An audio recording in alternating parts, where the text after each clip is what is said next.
What if the greatest secrets of our past were hidden in plain sight, waiting to be uncovered?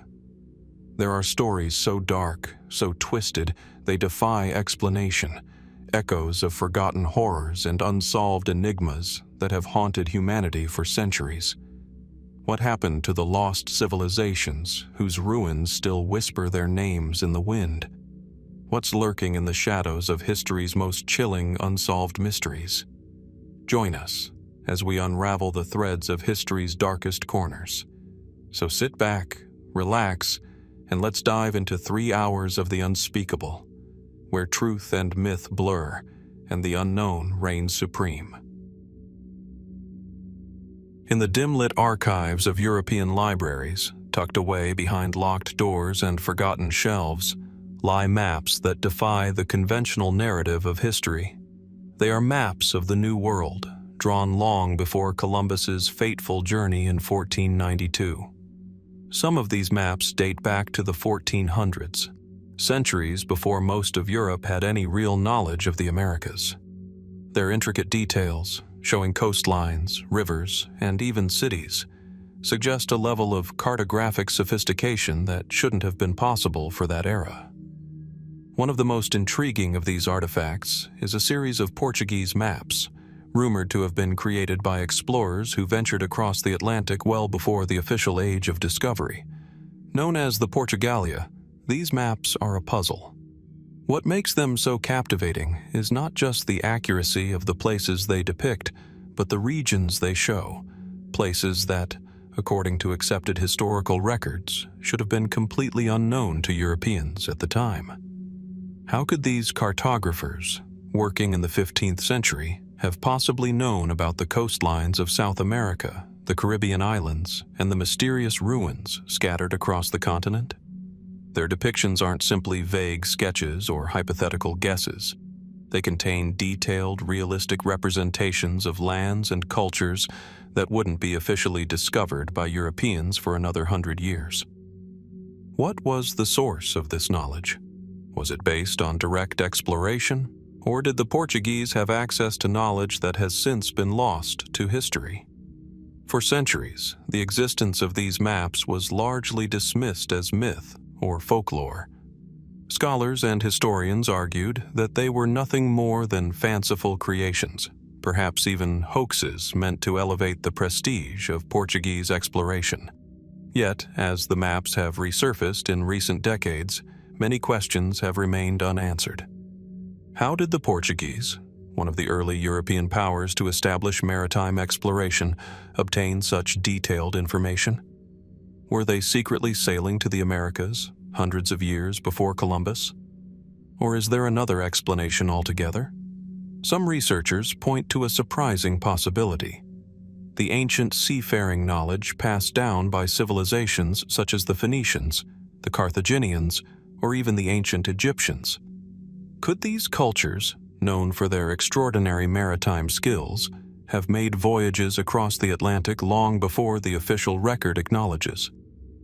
Were they the true architects of the maps the Portuguese inherited or found, lost to time but preserved in the depths of archives? Others have proposed that these maps are remnants of a larger lost tradition of exploration, one that had long faded from the collective memory of Europe.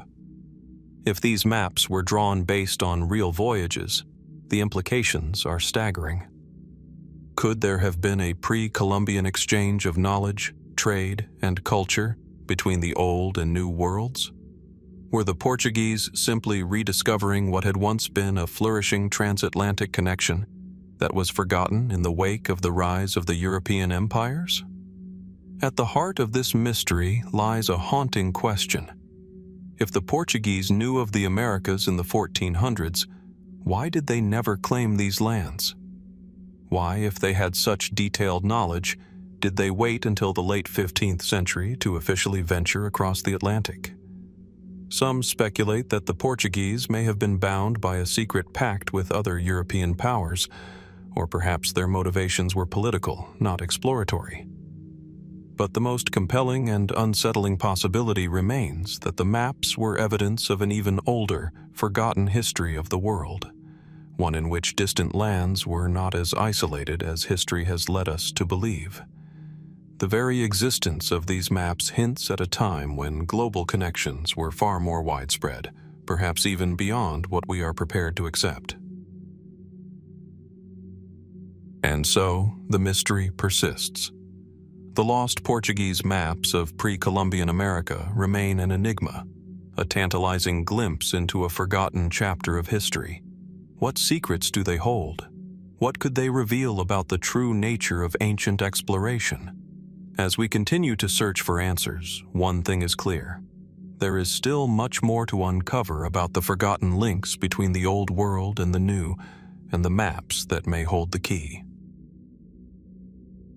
As we delve deeper into the heart of history's most enigmatic moments, we turn our focus to another mystery that has puzzled explorers, historians, and treasure hunters alike for centuries: the vanishing of the Aztec gold convoy.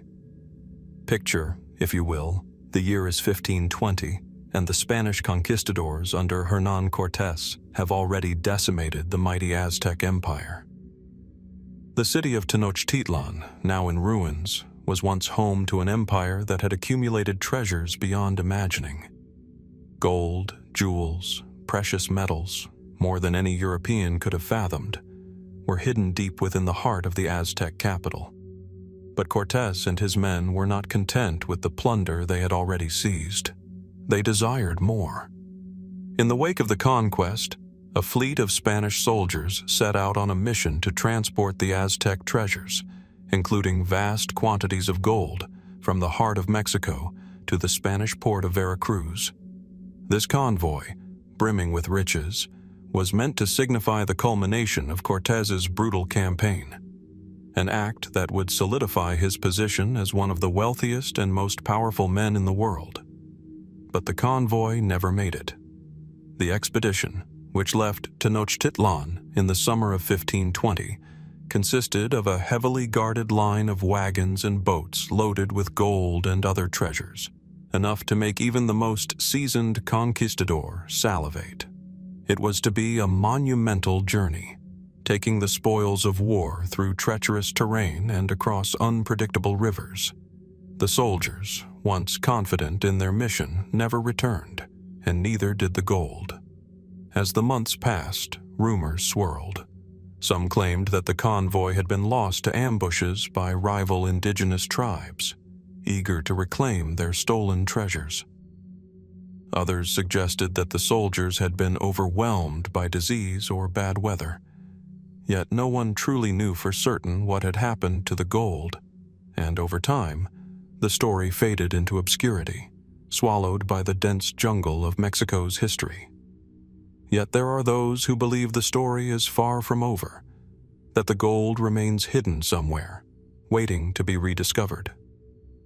What could have possibly caused the convoy, so close to its destination, to disappear into the annals of history? The official records from the time, such as the accounts of the Spanish historian Francisco López de Gómara, tell us that the convoy simply vanished into the wilderness, lost either to the elements or to the hands of the indigenous groups who were still resisting the Spanish invaders. But these accounts are far from conclusive. There are glaring inconsistencies and gaps, places where the historical narrative fails to provide clear answers. One of the most intriguing theories is that the treasure was purposefully hidden by the Spanish soldiers themselves. Did they, realizing the enormity of their plunder, decide to hide the gold and flee rather than risk returning to the treacherous grip of Cortés? Could they have been spurred on by guilt, or perhaps by the fear of betrayal once the gold was delivered to the Spanish crown? Was there a sense that the riches they carried had a cursed history, one steeped in the bloodshed of an entire empire?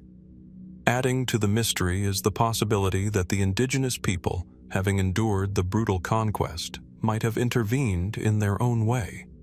Perhaps they were not content simply to resist. Maybe they sought revenge against the foreign invaders by sabotaging the convoy or hiding the gold to prevent its return to Spain. In the years that followed, numerous expeditions were sent to search for the lost treasure, but none were successful. Could the Aztecs, or the descendants of their allies, have been the ones to bury the gold in a place that was never meant to be found?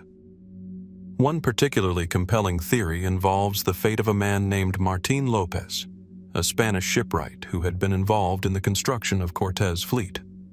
Some believe that López knew of the location of the gold, and upon realizing that Cortés was planning to use it for even more conquests, chose to betray the mission and conceal the treasure.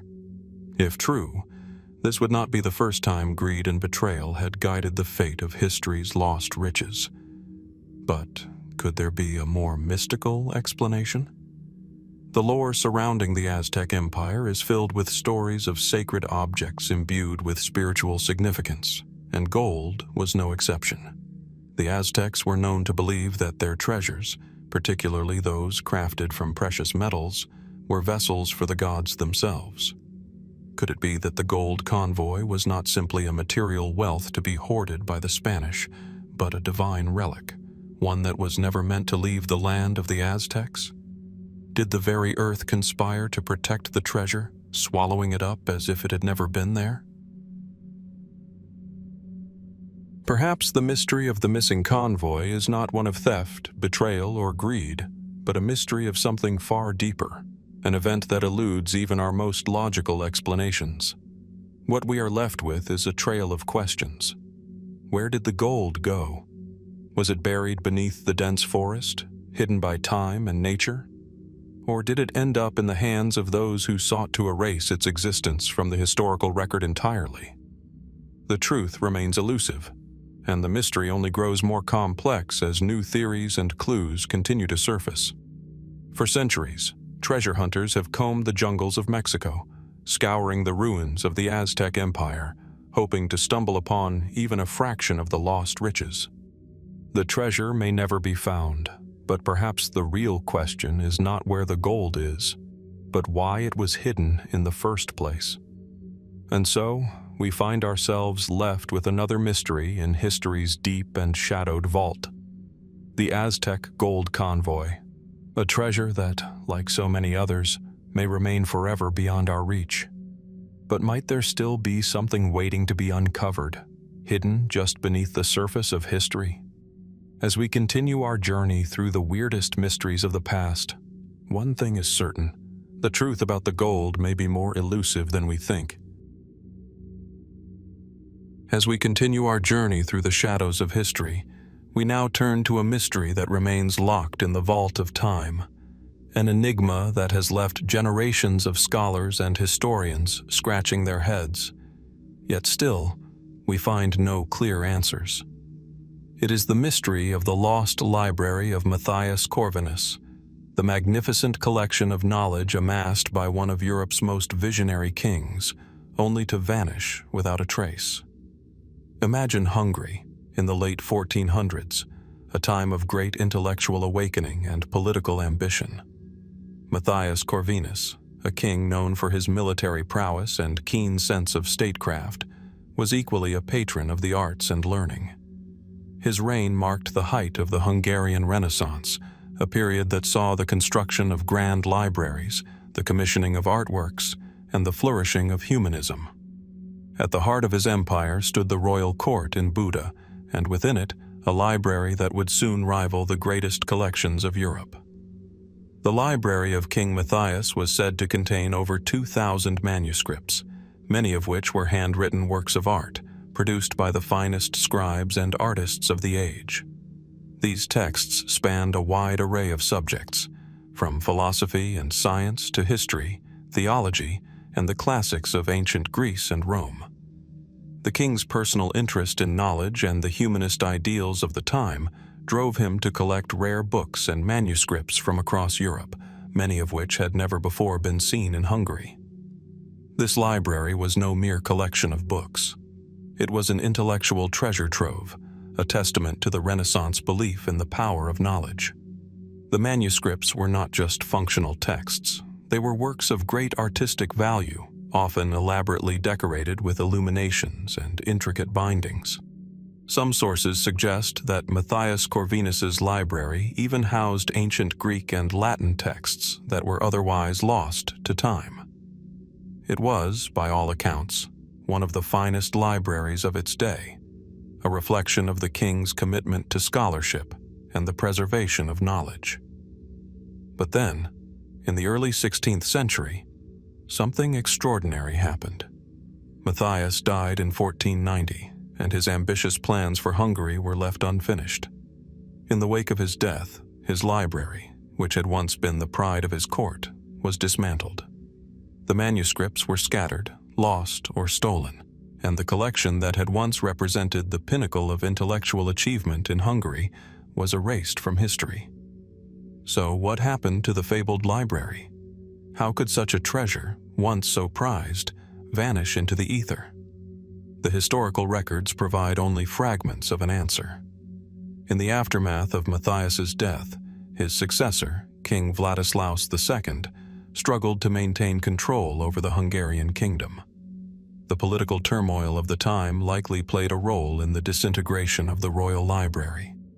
As the country was embroiled in war and succession disputes, the library's manuscripts were dispersed. Some may have been taken as spoils of war, while others were sold or lost in the shifting political landscape. What remained was a broken legacy, a kingdom in turmoil, and a library that would never be fully reconstructed. Yet even more perplexing is the fact that, despite the widespread disappearance of the manuscripts, there were those who believed that parts of the collection still existed, hidden away, waiting to be rediscovered. Over the centuries, the search for the lost library of Matthias Corvinus has become the subject of speculation, with many suggesting that the treasures were not entirely lost, but rather concealed for reasons unknown.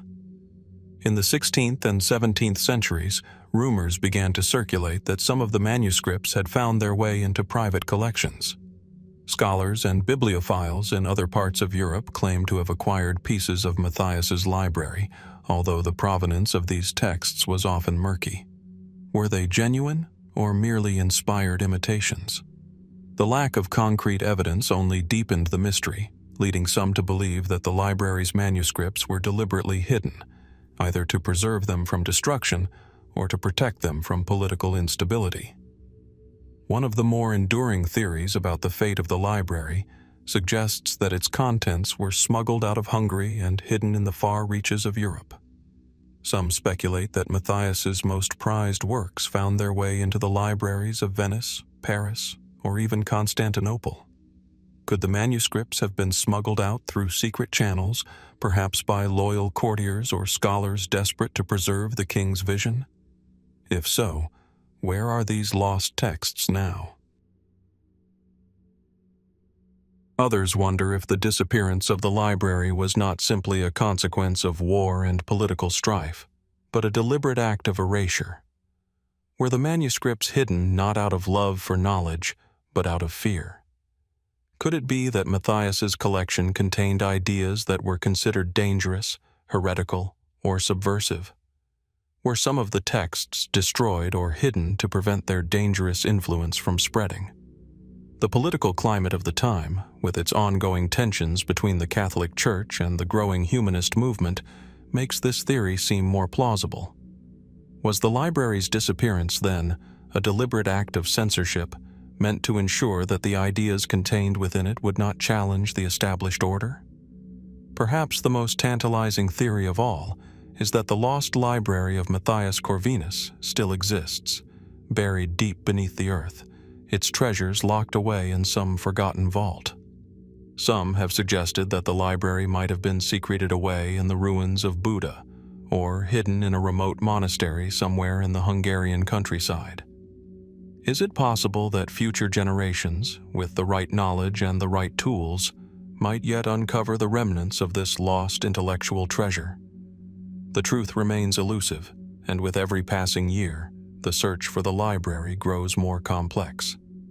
What we are left with is a shadow of the past, a collection of rumors, half-formed theories, and unanswered questions. Where are the manuscripts now? Were they destroyed, hidden, or lost forever? And if some still remain, what secrets might they reveal about the king who valued knowledge above all else? The lost library of Matthias Corvinus continues to haunt the halls of history. Its disappearance is not just a mystery of lost books. It is a mystery of lost ideas, of knowledge that could have shaped the world in ways we can only imagine. What might we discover? Were we able to piece together the fragments of this great intellectual treasure? Only time will tell. But one thing is certain. The library's secrets are still waiting, perhaps in plain sight, for someone brave enough to find them. As we continue our exploration of history's greatest unsolved mysteries, we now turn our attention to the remote coasts of Labrador, a place where the biting winds and icy waters conceal a secret that has puzzled historians for centuries. It is here, in the cold embrace of the North Atlantic, that a strange disappearance unfolded in the 1500s, the mysterious vanishing of the Basque whaling outposts. Imagine, if you will, the rugged shores of Labrador in the early 16th century. The air is thick with the scent of salt water and seaweed, and the distant calls of seabirds echo through the fog. The Basques, a seafaring people from the coastal region of modern-day Spain and France, had long been masters of the Atlantic's waters. By the 1500s, they had developed a highly lucrative and well-organized whaling industry, known for harvesting the abundant whale populations that thrived in the cold northern seas. In pursuit of this wealth, Basque fishermen and whalers began to establish outposts along the coast of Labrador, an area they knew to be rich in whale stocks. The whaling industry, which would form the backbone of their maritime economy, was focused on processing whale blubber into oil, which was in high demand across Europe. These outposts were small settlements, consisting of temporary wooden structures, oil processing plants, and whaleboats used to hunt the massive creatures of the deep. For decades, the Basques operated these outposts with remarkable success. However, by the late 1500s, something strange occurred. These outposts, once bustling with activity, suddenly vanished from historical records. There was no trace of them remaining. No abandoned buildings, no remnants of the whaling tools or structures that had once dotted the coastline. The once flourishing whaling industry disappeared as mysteriously as it had arrived. What happened to the Basque whalers? How could such an established and profitable venture simply cease to exist without any clear explanation? The first records of Basque whaling in Labrador date back to the early 1500s, when the Basques are believed to have been one of the first Europeans to establish a foothold in the region.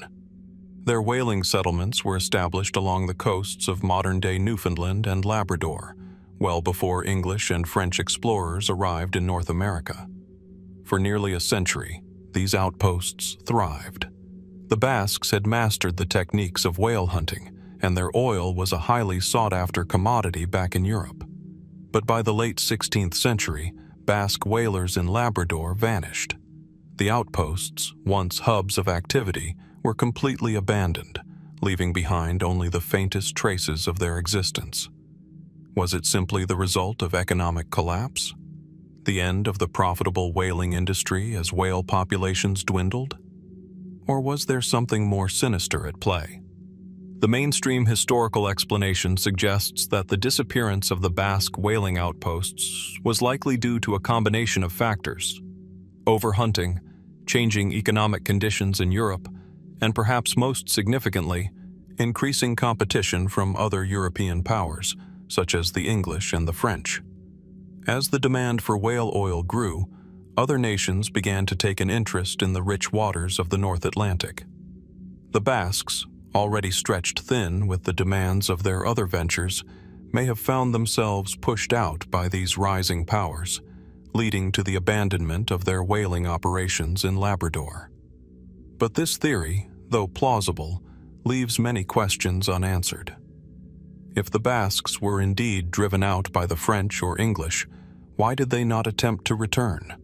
Why were there no records of conflict, no signs of an attempt to regain their lucrative holdings in Labrador?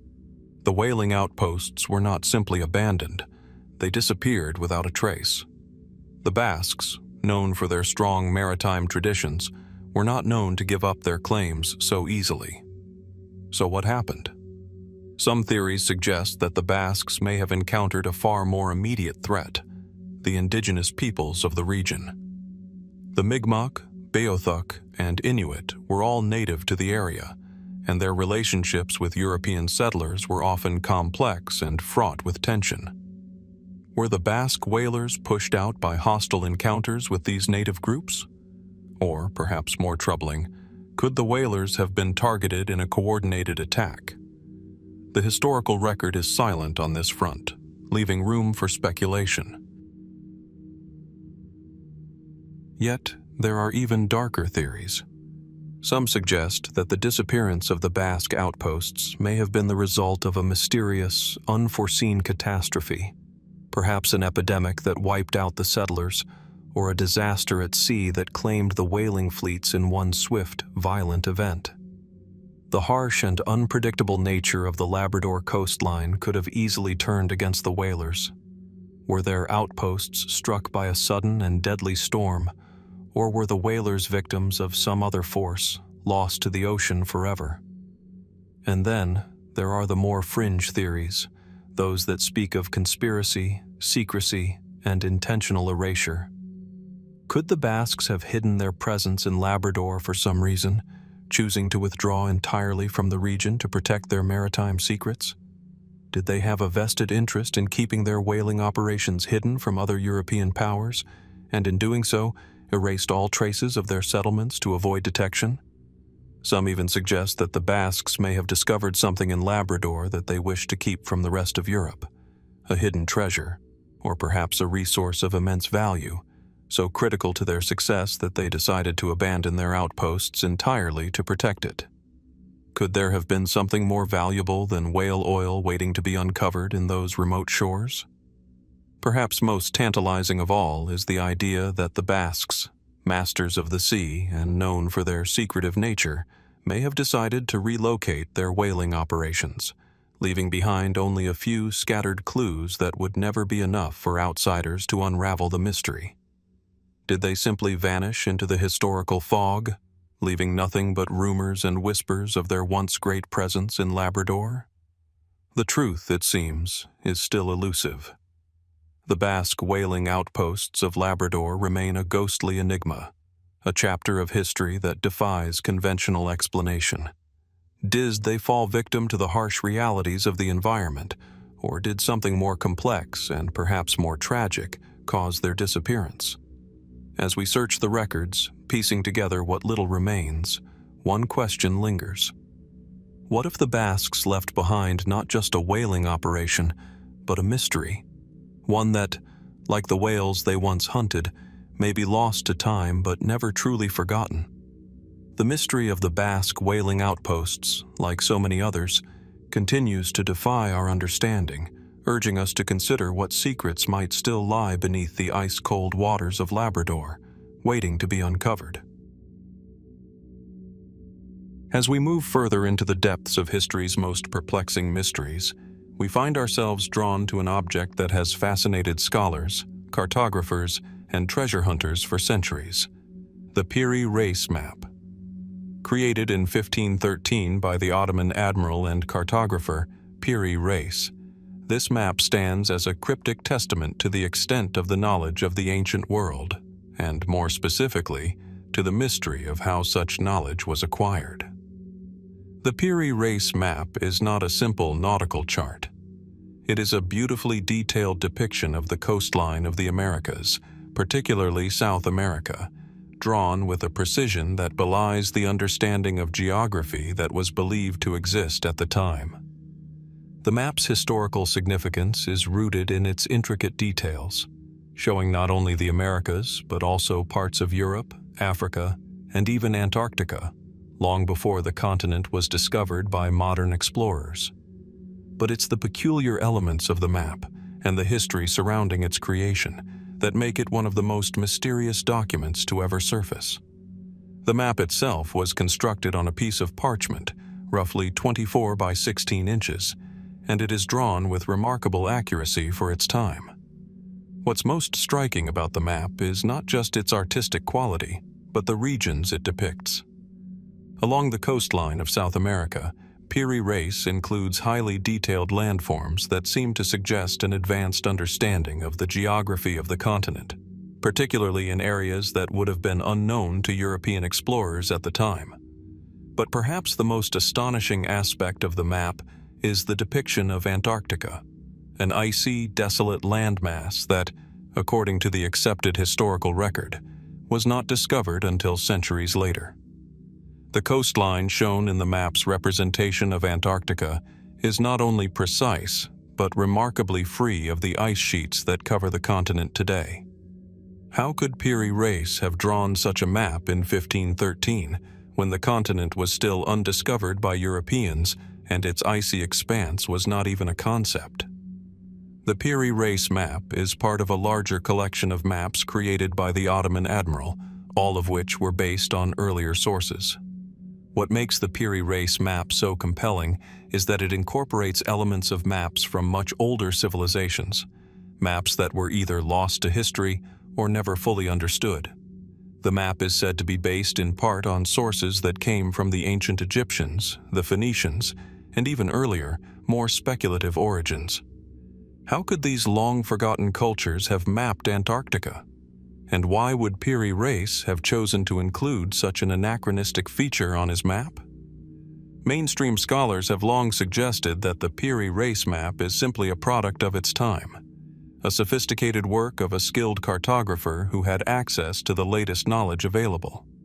The map, they argue, could have been based on existing exploration reports, as well as the knowledge shared between cultures, like the Portuguese, who were making early forays into the Atlantic.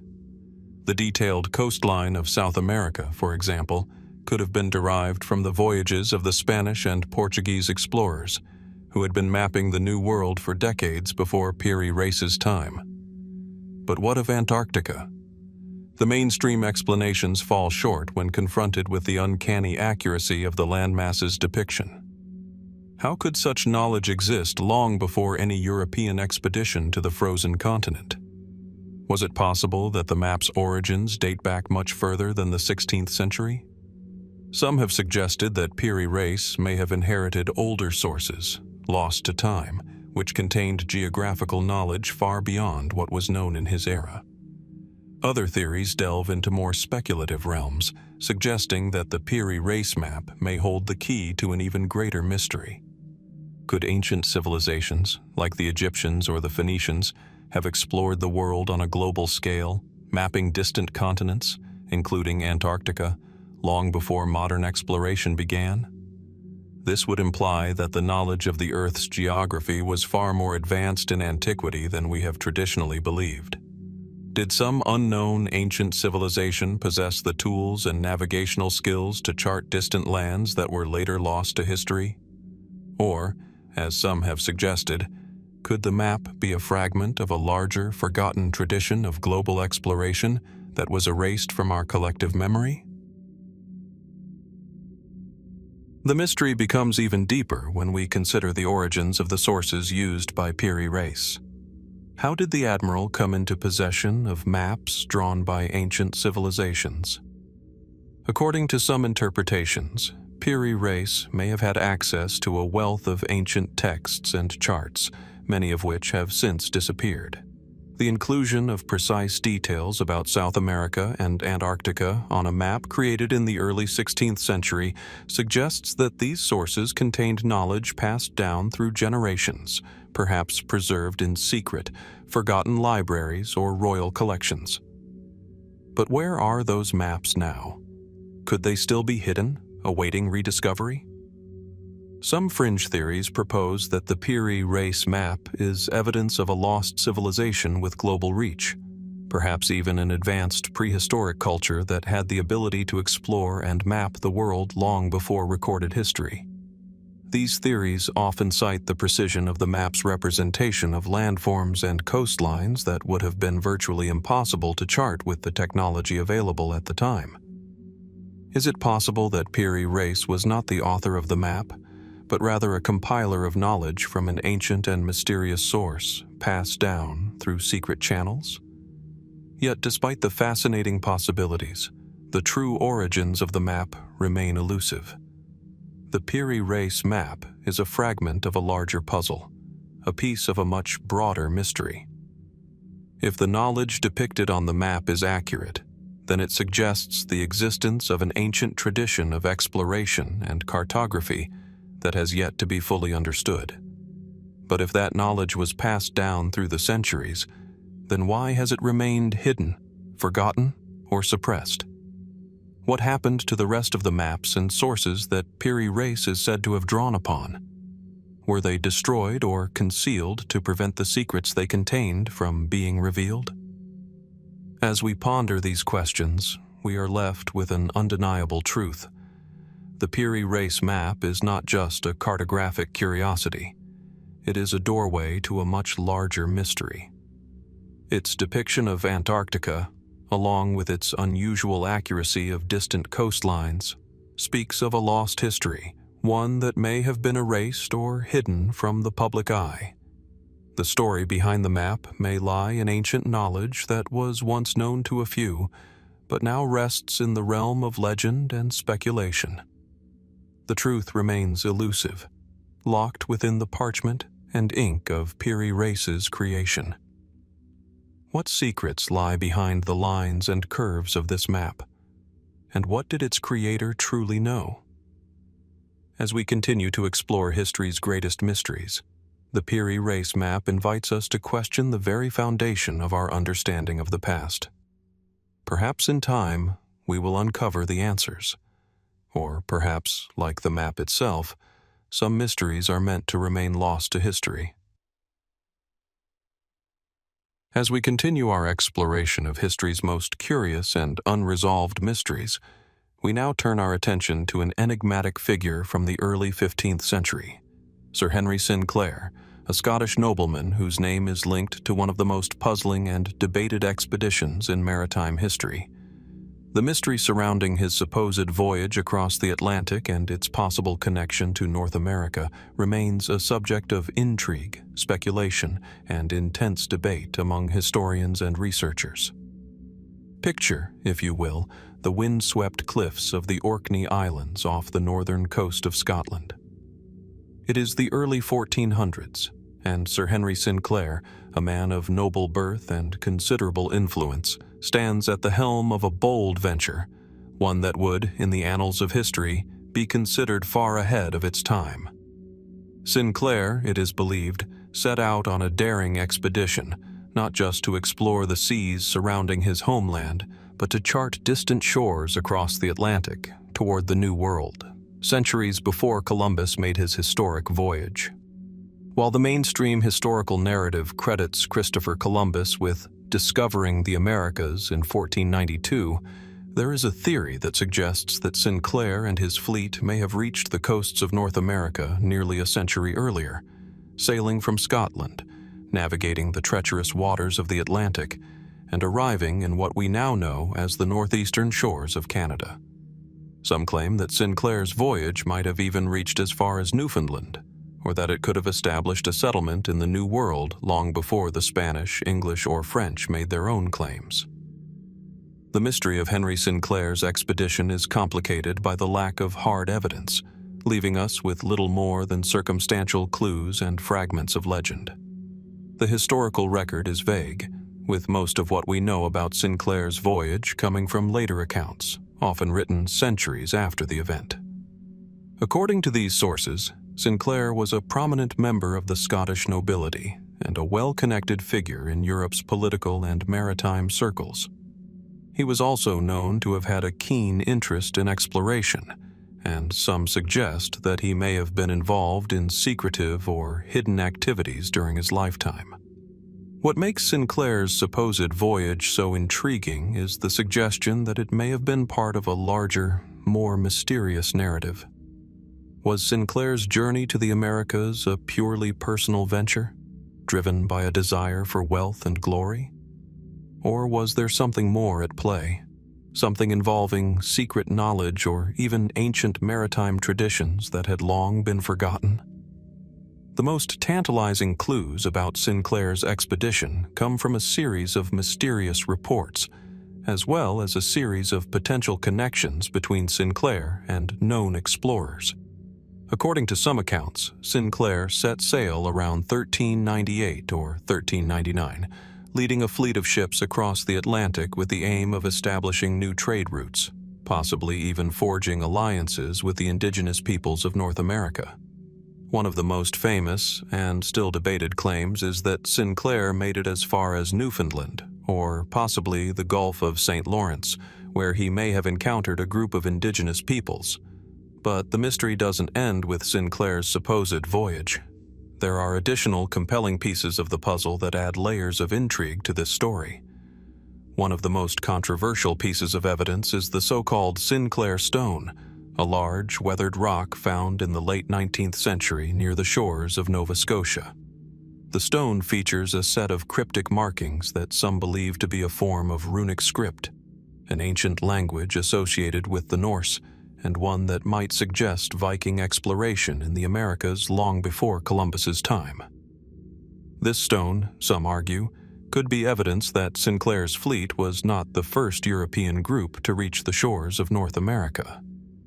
Could it be that the Norse, having established colonies in Greenland and Iceland, had left behind clues for later explorers to follow? Even more tantalizing are the suggestions that Sinclair's expedition could have been part of a larger, almost secretive movement, a hidden history of European exploration that predates the official historical accounts of Columbus and the Age of Discovery. According to some theories, Sinclair may have been part of a secret order or society, with deep connections to ancient knowledge and maritime traditions.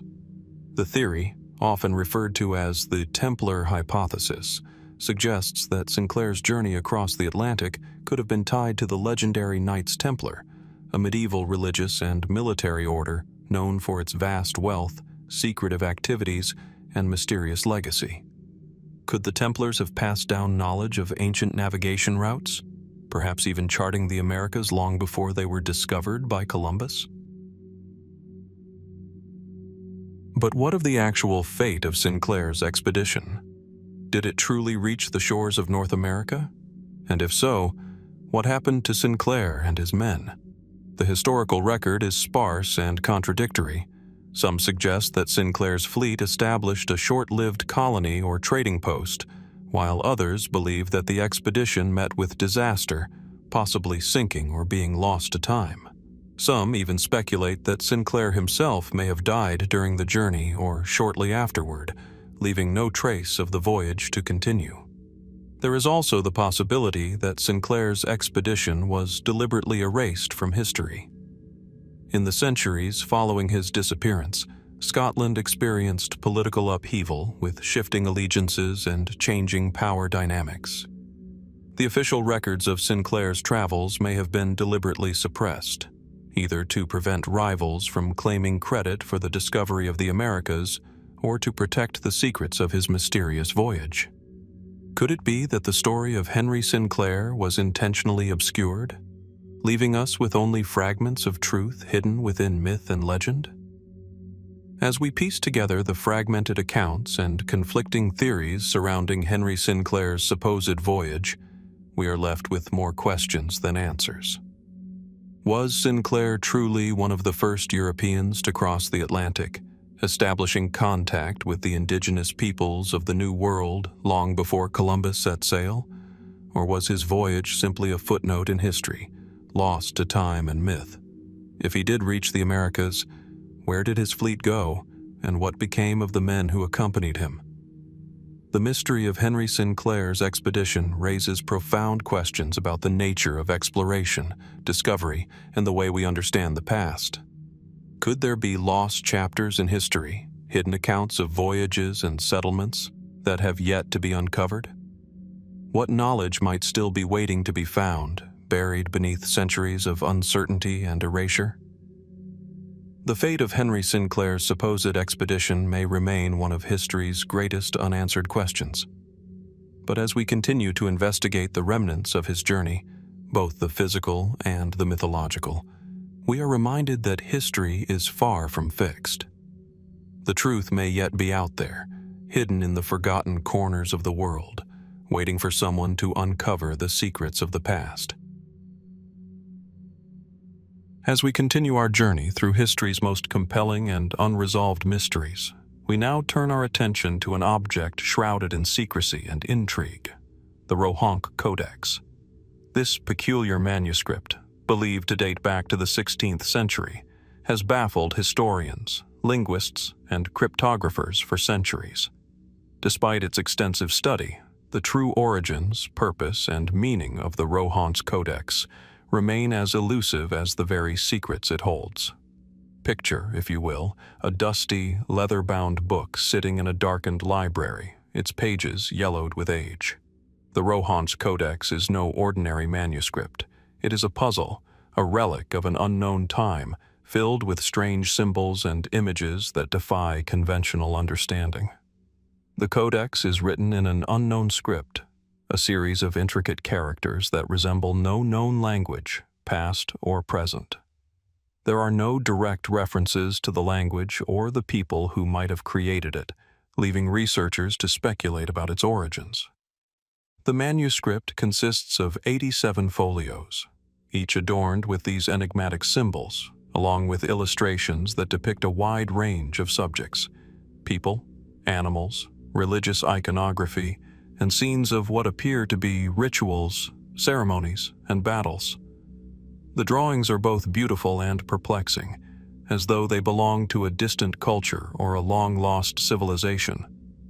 And yet, despite decades of intense study, no one has been able to definitively decipher the text, or even identify the language in which it is written. The Rohonc Codex first surfaced in the 19th century, when it was discovered in Hungary. The origins of the manuscript are unclear, but it is believed to have been in the possession of a Hungarian noble family for some time before it was presented to scholars in the early 1800s. It has since passed through several hands and has been the subject of numerous investigations, but its secrets have remained locked away. What is most remarkable about the Codex is not just its mysterious script, but the eerie sense of familiarity it evokes. Many of the images appear to depict scenes of everyday life, battles, feasts, and rituals that seem to resonate with ancient cultures, yet none of the known historical or linguistic traditions can account for the Codex's content. One of the most puzzling aspects of the Rohonc Codex is the script itself. Despite the efforts of numerous scholars, linguists, and cryptographers, no one has been able to decipher it with certainty. The language appears to be unlike any known script, leading some to believe that it may be an entirely unique form of writing, possibly created for a secret society or a lost civilization. Other theories suggest that it may be an elaborate code, designed to conceal the true meaning of the text from outsiders. Was this a document meant only for a select few, hidden away in plain sight? Or is it simply the product of a forgotten time, waiting to be rediscovered and understood? Some scholars have proposed that the Rohonc Codex may be a product of the medieval Hungarian or Eastern European world, possibly created during a time when the region was influenced by various cultural and religious traditions. The manuscript's depictions of Christian symbolism, as well as the use of imagery that suggests a blending of Eastern and Western motifs, lead some to believe that it may have been the work of a group of individuals attempting to create a new, hybrid religious or philosophical system. Could this codex be a lost text from a forgotten religious sect, blending elements of Christianity, mysticism, and ancient pagan traditions? Others have suggested that the Rohonc Codex may have its roots in an entirely different time and place. Some theories posit that the manuscript's origins lie in ancient Persia or even earlier, possibly connected to the remnants of civilizations that predate known history. The strange symbols and motifs within the Codex, including references to solar imagery and celestial alignments, have led some researchers to speculate that the manuscript may be an ancient astrological or astronomical text, encoded in a lost language and intended to preserve knowledge about the stars and the heavens. If this is the case, then the Rohonc Codex might represent a treasure trove of ancient knowledge, preserved for centuries in a form so obscure that it has baffled all who have come across it. What makes the Codex even more enigmatic are the images that appear to depict scenes of rituals and ceremonies. There are depictions of figures dressed in robes, performing rites that resemble religious ceremonies, and symbols that seem to suggest a link to the occult or ancient spiritual practices. Could these illustrations be evidence of a secret society or cult that existed centuries ago, their practices and beliefs hidden from the world? Some believe that the Codex may be a record of these rituals, encoded in a way that would prevent outsiders from understanding its true purpose. The very secrecy of the manuscript has led some to believe that it holds the key to unlocking hidden knowledge, perhaps even a lost spiritual tradition that has remained veiled for centuries. Despite the numerous theories and interpretations, the Rohonc's Codex continues to defy explanation. Some scholars have even gone so far as to suggest that it might be a hoax, an elaborate creation designed to fool future generations into believing in its mystery. The fact that no one has been able to crack the code or identify the origin of the manuscript lends some weight to this argument. But even if the Rohonc's Codex is a hoax, it remains an extraordinary one, a work of such complexity and detail that it continues to captivate the imagination of anyone who encounters it. Could it be that the manuscript is not a hoax, but simply a relic from a civilization or culture lost to time, its language and symbols waiting to be rediscovered? Or is it a deliberate puzzle, constructed to safeguard knowledge that was never meant to be known by outsiders? In either case, the mystery of the Rohonc's Codex persists. It serves as a reminder that, even in our modern age, there are still secrets from the past, hidden in the pages of ancient books, that continue to elude us. As we stand at the threshold of these mysteries, one thing is clear. The Rohonc's Codex is more than just an artifact of the past. It is a symbol of the unknown, a fragment of history that calls out to be understood. What is its true meaning, and what secrets does it hold? Perhaps in time we will discover the answers, or perhaps, like so many other mysteries from the past, the Rohonc's Codex will remain a riddle, a glimpse into a forgotten world, obscured by time, but forever intriguing. As we journey further into history's most enigmatic chapters, we now turn to one of the most compelling disappearances of all, the vanishing of the Vinland Norse remnants. Imagine, for a moment, the rugged coastline of Newfoundland in the 15th century. The sea churns violently against jagged rocks, mist rolling in from the Atlantic as Viking longships drift across the horizon. The air is thick with the promise of adventure, of settlement, and of a new world to claim. Yet, for all the triumph of the early Norse explorers in what they called Vinland, by the end of the 15th century, these daring pioneers had vanished, leaving behind only faint traces of their presence and a slew of unanswered questions. The Vinland settlements were among the earliest European attempts to colonize North America, predating Christopher Columbus by nearly 500 years. Led by Leif Erikson around 1000 AD, these Norse explorers established settlements along the coast, including what is believed to be a fortified site at Lons o Meadows in Newfoundland.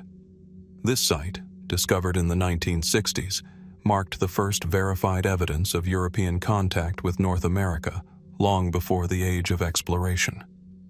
Archaeological evidence suggests the presence of Norse tools, iron nails, and even remains of sod buildings, all pointing to a well-established presence. Yet, by the mid-15th century, the Norse presence in Vinland had seemingly faded from the historical record. Where did they go? What happened to these early settlers who, for a brief moment, had established a foothold in the New World? Some historians argue that the disappearance was a natural consequence of the harsh realities of life in the North Atlantic.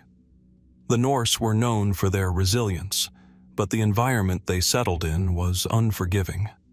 The climate was cold, the land difficult to farm, and the indigenous peoples with whom they interacted, most notably the Beothuk, were not always friendly. Over time, the settlements may have succumbed to environmental stress, resource scarcity, or hostile encounters with the native populations. It is plausible that these factors led to the gradual abandonment of Vinland, with the Norse returning to Greenland or Iceland, where they had established more sustainable communities. However, there is more to this mystery than meets the eye. The disappearance of the Vinland settlements is not as easily explained as simple abandonment or conflict. The Norse were no strangers to harsh conditions. They had survived in Greenland for centuries, and the fact that they disappeared so suddenly, without leaving behind a clear trail of destruction or records of their withdrawal, raises intriguing questions. Could the Norse have faced an unknown catastrophe, a sudden and unexpected force that caused their settlements to vanish from the historical record? One possible explanation is the onset of the Little Ice Age, a period of cooling that began around the 14th century and lasted for several hundred years. During this time, harsh winters, shorter growing seasons, and difficult fishing conditions might have made life in Vinland untenable. Could the settlers, once hopeful pioneers, have been forced to abandon their efforts due to an increasingly inhospitable climate? Some theories suggest that the cold snap and dwindling resources could have been the final blow to the settlements, leading them to quietly fade into obscurity. But this theory only scratches the surface of a much deeper mystery. What if the Norse didn't simply leave because of environmental factors? What if their disappearance had something to do with a more complex and hidden history, one that is not yet fully understood? There are alternative theories that delve into the realm of speculation, suggesting that the Norse settlements in Vinland might have encountered something far more unexpected and far-reaching. Could it be that they discovered something in the New World, something so extraordinary or dangerous that it caused them to abandon their settlements without a trace? One possibility is that the Norse stumbled upon resources or artifacts that were so valuable or mysterious that they became the focus of secretive efforts to conceal them. Were the Norse explorers aware of some ancient treasure or secret knowledge hidden in the Americas, something that may have been passed down through forgotten civilizations long before the Vikings? Some fringe theories propose that the Norse may have encountered remnants of lost civilizations in North America, ancient peoples whose secrets they took with them when they departed. This would explain why they left so quietly, without a clear record of their departure. Could they have uncovered something that changed the course of their exploration forever? Another theory that has emerged is that the Norse settlements in Vinland were not abandoned, but were instead destroyed in a manner that wiped out all traces of their presence. Some historians have suggested that the settlements may have been attacked by more advanced native groups, or even by later European explorers. While there is little evidence to support such a violent confrontation, the idea that Vinland might have fallen victim to conflict, whether with indigenous populations or rival European groups, remains a tantalizing, albeit speculative, explanation. And then there are the more fringe theories, those that suggest the disappearance of the Norse settlements in Vinland was the result of something even more mysterious. Could the Norse explorers have encountered a hidden, otherworldly force, perhaps even extraterrestrial? Some have proposed that the sudden vanishing of the Vinland settlements might be linked to strange occurrences or phenomena, pointing to the idea that there may have been a mystical or supernatural element at play.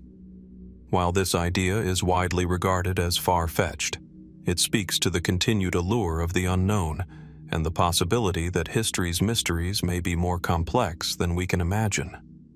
The mystery of the Norse in Vinland is compounded by another intriguing question. Why did the Vikings leave behind so few traces?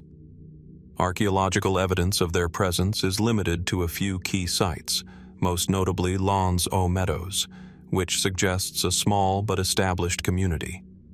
Yet, despite the significance of these discoveries, the historical record offers little insight into the fate of the other settlements. Could it be that evidence of their existence was deliberately erased? Was there a concerted effort to cover up their presence in the New World?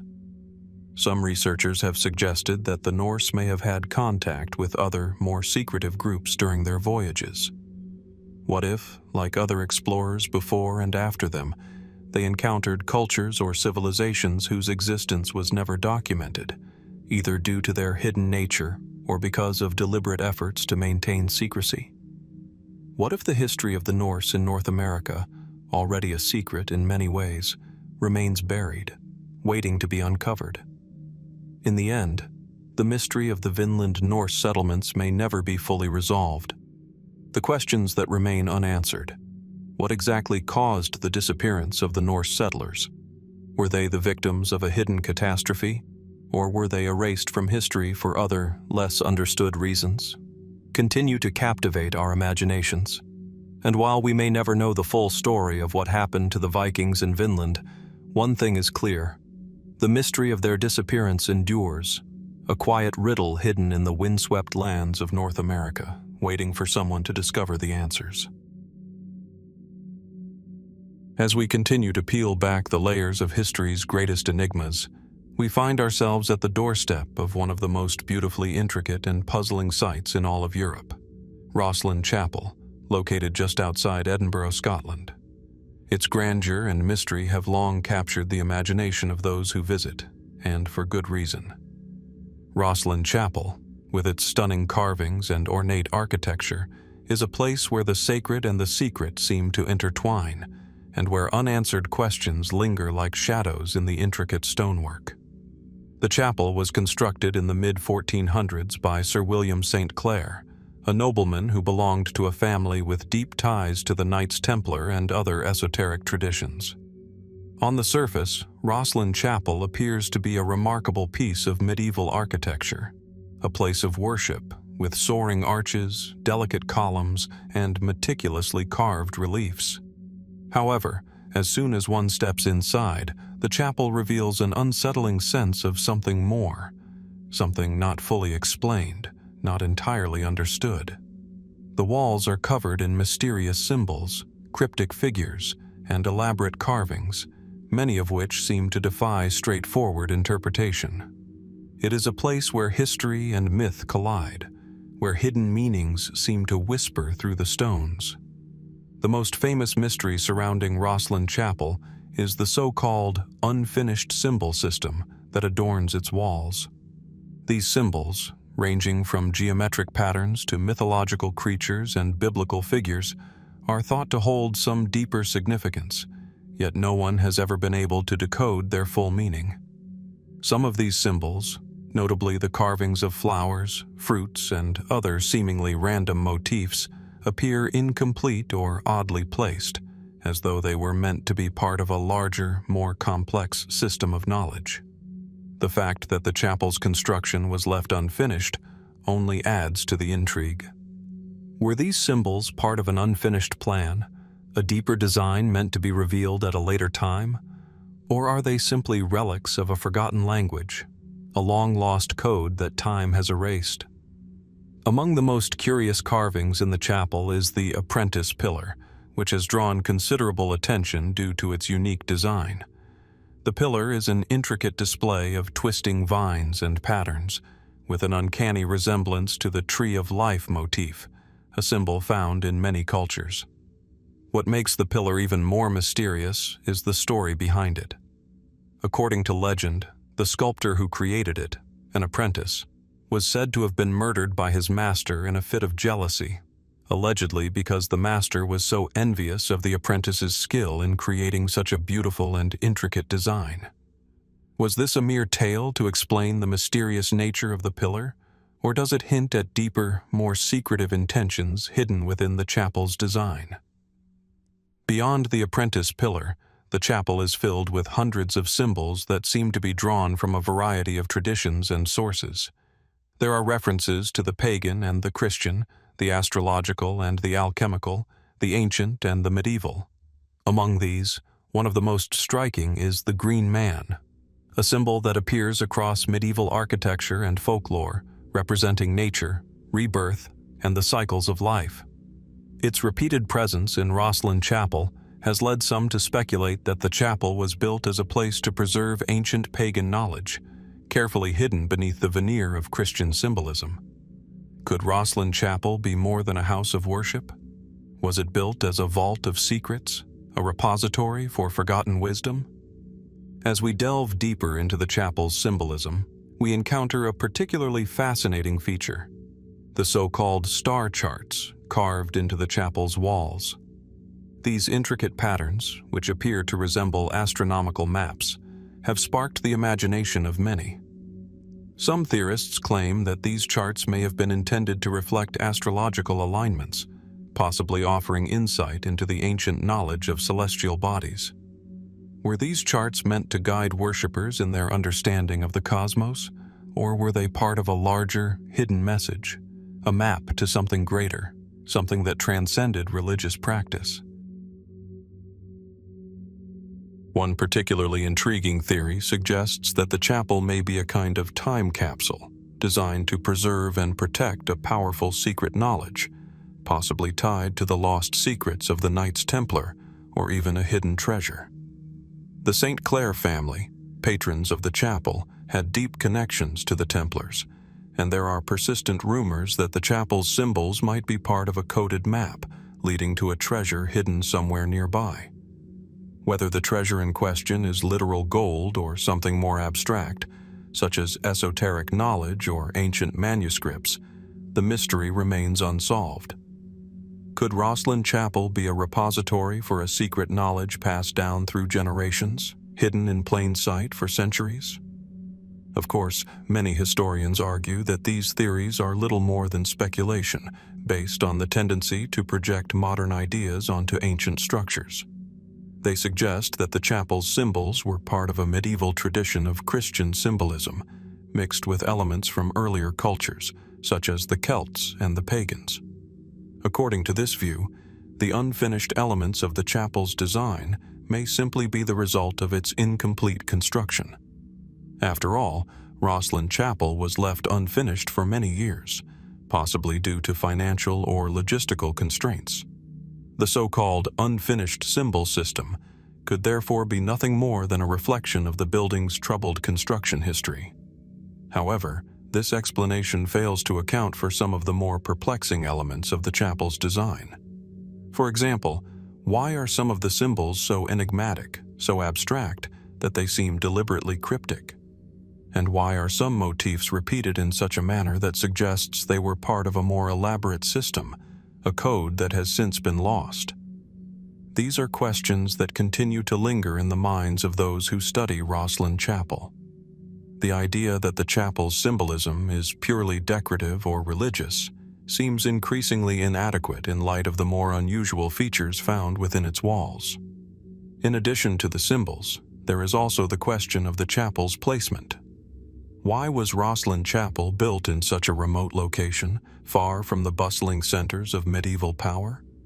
Was it meant to be a secret place, a sanctuary away from prying eyes? Some have argued that the chapel's location was chosen because it is positioned in a way that aligns with certain astronomical events. Could the chapel have been constructed as a site for mystical rituals, designed to harness celestial power? Or was it simply a place for the St. Clair family to safeguard their own secrets, secrets that they never intended the world to uncover? Rosslyn Chapel remains a compelling mystery, not only for its stunning architecture, but for the unanswered questions that surround it. The unfinished symbol system, the strange carvings, and the lingering sense that something more is hidden beneath the surface have made it a subject of fascination for those drawn to history's mysteries. But as we continue to look for answers, we are left with the most tantalizing question of all. What remains hidden within these walls? What knowledge, secrets, or treasures might still lie undiscovered, waiting to be revealed? The unfinished nature of the symbols and the cryptic imagery in Rosslyn Chapel suggests that its story is far from complete. Whether the answers lie in the physical world, hidden beneath the chapel's stones, or in the realm of the unseen and the unexplained, the mystery of Rosslyn Chapel endures. Could it be that we have yet to uncover the full meaning of its symbols, or perhaps the true purpose of its construction? Only time will tell what secrets Rosslyn Chapel still holds, just waiting for someone to decode them. As we continue our exploration of history's most perplexing mysteries, we now turn to a chapter that remains steeped in uncertainty and intrigue. The disappearance of the early Spanish mission settlements in the southeast United States during the 1500s. This story is one of ambition, faith, and tragedy, of a time when the Spanish, armed with a powerful vision of expansion, established mission outposts across what is now Florida, Georgia, and the Carolinas. These missions, meant to spread Christianity and claim new territory for the Spanish crown, were among the first European settlements in North America. Yet, despite their early success, many of these missions seemingly vanished without a trace, leaving historians and archaeologists with only scattered clues and a growing sense of mystery. Picture, if you will, the humid, moss-draped forests of the southeastern United States in the early 1500s. Tall pines tower above dense undergrowth, and the air is thick with the scent of wet earth and brine from the nearby coast. The Spanish, led by explorers like Ponce de Leon, had already begun their ambitious attempts to colonize and convert the indigenous populations in the Americas. Their mission was clear: to spread Christianity, expand Spanish influence, and lay claim to new lands. They built settlements, churches, and outposts in the heart of what was considered a new world. Among the most ambitious of these were the mission settlements in Florida, especially those established in the area surrounding the Apalachicola and St. Johns rivers. The Spanish missions were intended to serve as outposts of civilization in the wilderness. The settlers, priests, soldiers, and civilians worked closely with the native peoples, introducing them to European agriculture, crafts, and Christianity. These missions were symbols of Spanish ambition, the first footholds in an ever-expanding empire. The most famous of these settlements was St. Augustine, founded in 1565, which stands today as the oldest continuously inhabited European established settlement in the continental United States. Yet, before St. Augustine, and even in its early years, the Spanish had established a series of smaller missions and settlements across the region. However, despite the apparent early success of these settlements, the story took a darker turn. By the mid-17th century, many of these missions had inexplicably disappeared. Whole communities vanished, their buildings crumbled or were abandoned, and the settlers, priests, soldiers, and civilians were never heard from again. What could have caused this abrupt disappearance? How did a series of thriving Spanish settlements, established with such optimism and purpose, fall into ruin so swiftly? One of the most widely accepted explanations for the decline of these early Spanish missions is conflict with the indigenous peoples. While the Spanish had initially established alliances with some native groups, the relationship quickly soured. The indigenous peoples of the Southeast were not passive recipients of European influence. They had their own complex societies and were not easily assimilated. As the Spanish pushed to convert them to Christianity, tensions mounted. These native groups resisted the intrusion of foreign settlers, and there were several instances of violent confrontations, including ambushes, raids, and uprisings. The most notable of these uprisings was the Guale Rebellion in the late 1590s, when the Guale people, living along the northern coast of Georgia, rose up against Spanish rule. The rebellion was spurred by growing resentment toward Spanish rule, forced labor, and the disruption of native religious practices. Spanish records from the time tell of the violence that followed. The Spanish mission stations were destroyed, and several priests and settlers were killed. The Guale Rebellion marked the beginning of a long period of strife between the Spanish and the native populations in the southeast, one that ultimately led to the abandonment of many missions. But the reasons behind the disappearances of these settlements are not so easily explained by conflict alone. Historians and archaeologists also point to the devastating impact of disease on the indigenous populations. Smallpox, influenza, and other European diseases spread quickly through the native communities, decimating entire villages.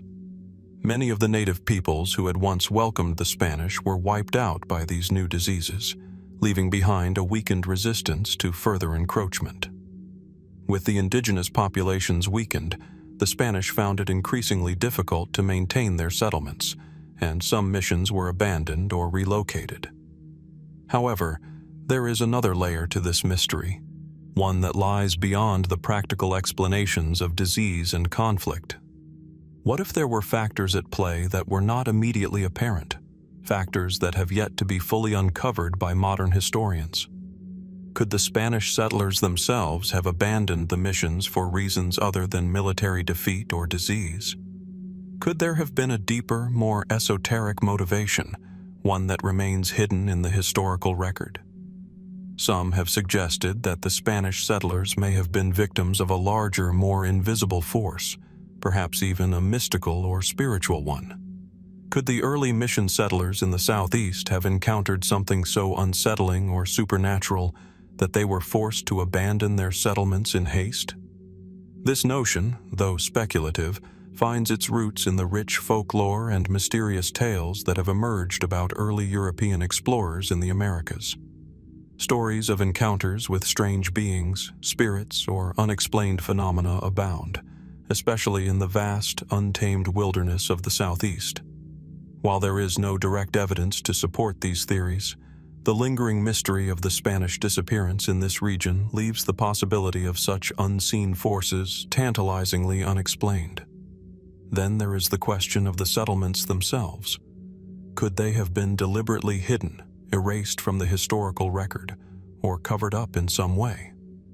Some theories propose that the Spanish, faced with mounting difficulties and hostile conditions, might have chosen to abandon their settlements covertly. Could the disappearance of these settlements have been part of a larger strategy, one designed to obscure the true nature of Spain's failed colonial attempts in the region? After all, the Spanish crown had much to lose if the mission system failed in the southeast, and it is conceivable that the disappearance of the settlements was swept under the rug, with little more than vague references in the historical record. Despite numerous archaeological expeditions and historical investigations, the fate of these early Spanish settlements remains largely unknown. While some remnants of these missions, such as the remains of fortifications, churches, and homes, have been uncovered, much of the settlement's history is lost to time. In some places, historians believe the sites may have been reclaimed by the dense forests, hidden beneath centuries of overgrowth and decay. In the end, the disappearance of the early Spanish missions in the southeast United States leaves us with more questions than answers. Was it the result of violent rebellion, disease, and environmental hardships? Or did something more mysterious, something not yet understood, contribute to their vanishing? The evidence points to a combination of factors, but there are still significant gaps in our understanding of why these settlements, once thriving with European ambition, disappeared so completely. As we look back at the faded remnants of these early attempts at colonization, we are reminded that history is often a tapestry of both the visible and the hidden. What we know is based on fragments, accounts, artifacts, and sites that have survived the ravages of time. But what of the pieces that are missing? What else might lie buried, waiting to be uncovered in the forgotten corners of the southeastern United States? Until we can answer these questions, the mystery of the early Spanish mission settlements will remain just one more unexplained chapter in the complex and often unsettling story of humanity's encounters with the unknown. As we continue our exploration of history's deepest enigmas, we now turn our attention to an object that has baffled cartographers, historians, and explorers for centuries: the mysterious Zeno Map. This map, thought to have circulated in the 1400s, presents a depiction of the world that defies many of the conventional understandings of the time. What makes the Zeno map particularly intriguing is not just its content, but the shadowy origins and the disappearance of its sources. It's a story wrapped in layers of speculation, where history, geography, and mystery converge. Picture, if you will, a map, drawn in the medieval style, a parchment filled with delicate, meticulous lines, illustrating coastlines, islands, and land masses. The map itself is both beautiful and baffling, with a curious attention to detail that seems too advanced for the period in which it was created. At the heart of the mystery lies a question.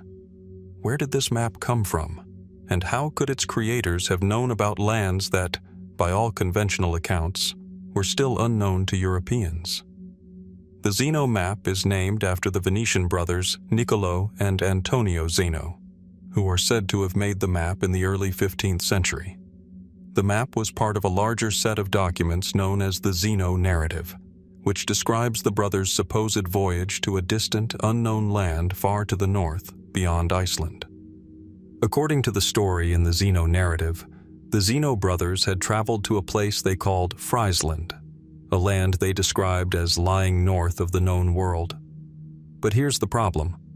The Zeno brothers' accounts are inconsistent with any known geographical records of the time. The lands they describe seem to suggest a place far outside of what was known to medieval Europeans, and the features shown on the map are not found in any official navigational charts of the period. So, what are we to make of the Zeno map?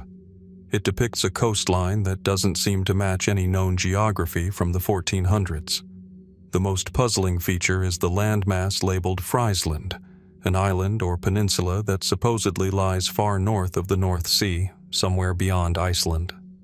The map also includes references to other lands, such as Estadaland and Vinland, places that are strangely reminiscent of lands described in Norse sagas, particularly the Vinland that Leif Erikson is said to have visited around the year 1000 AD.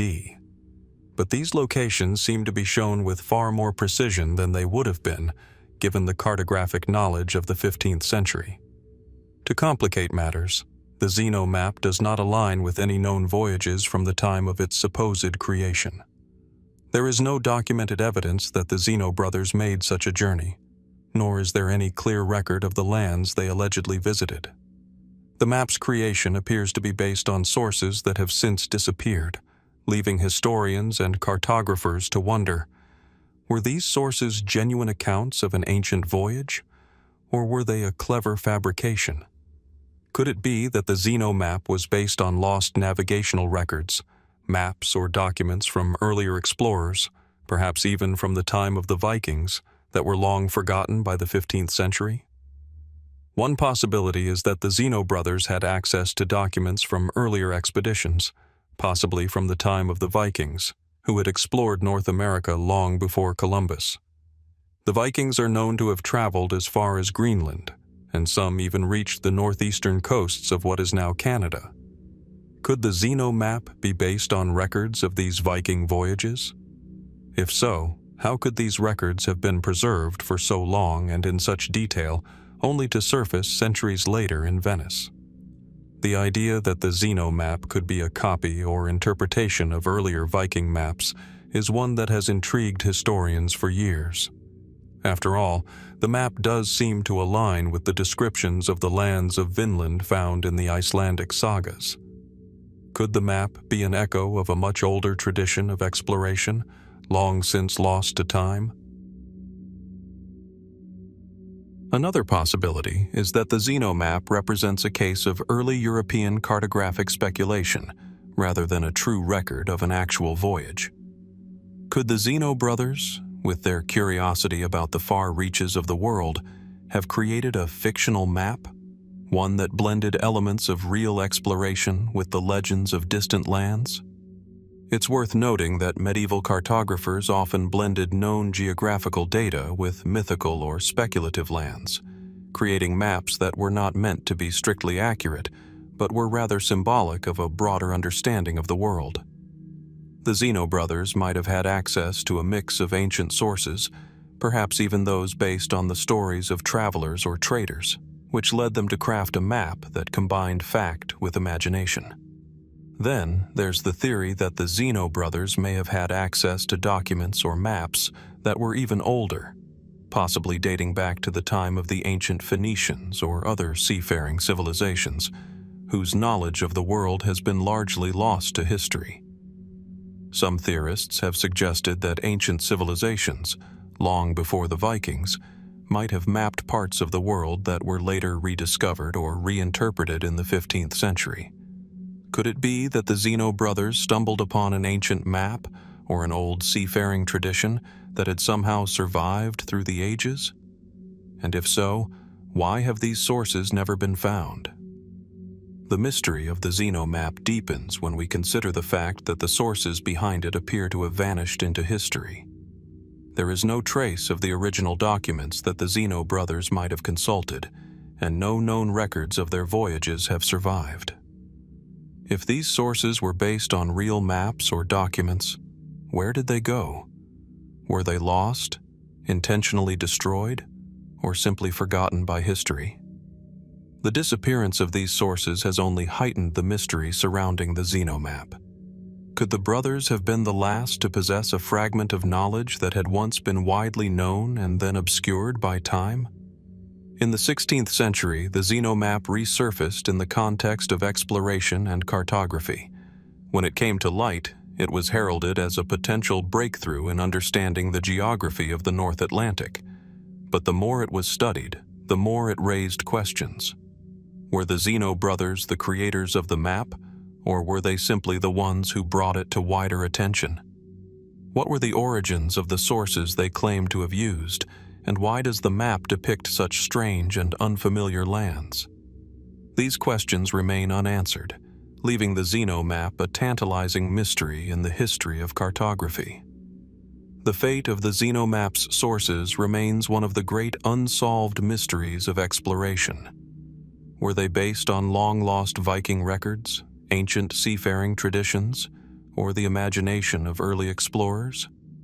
Did the Zeno brothers uncover a piece of forgotten history, or were they simply forging a narrative from the known and the speculative? In either case, the Zeno map stands as a testament to humanity's eternal quest to understand the world and the mysteries that lie beyond the known horizon.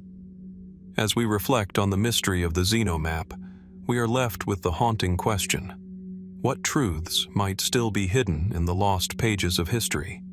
What other maps or documents might still lie buried in archives, waiting to shed light on forgotten voyages and ancient knowledge? The story of the Zeno map is far from finished, and its true origins may still be waiting to be uncovered, hidden just beyond the reach of history's grasp. As we step deeper into the obscure corners of history, we find ourselves in the dense forests and rugged mountains of Central Europe, where one of the most enduring and unsettling mysteries has left its mark. The Erbstollen, a term that means inherited mine in German, refers to a network of hidden, long-forgotten mines, allegedly rich with precious metals, whose existence has been a source of fascination and speculation for centuries. These mines, believed to have been lost in the 1500s, have never been conclusively found, yet stories and rumors about their vast wealth continue to circulate. What is the truth behind the Erbstollen, and why does this legend persist?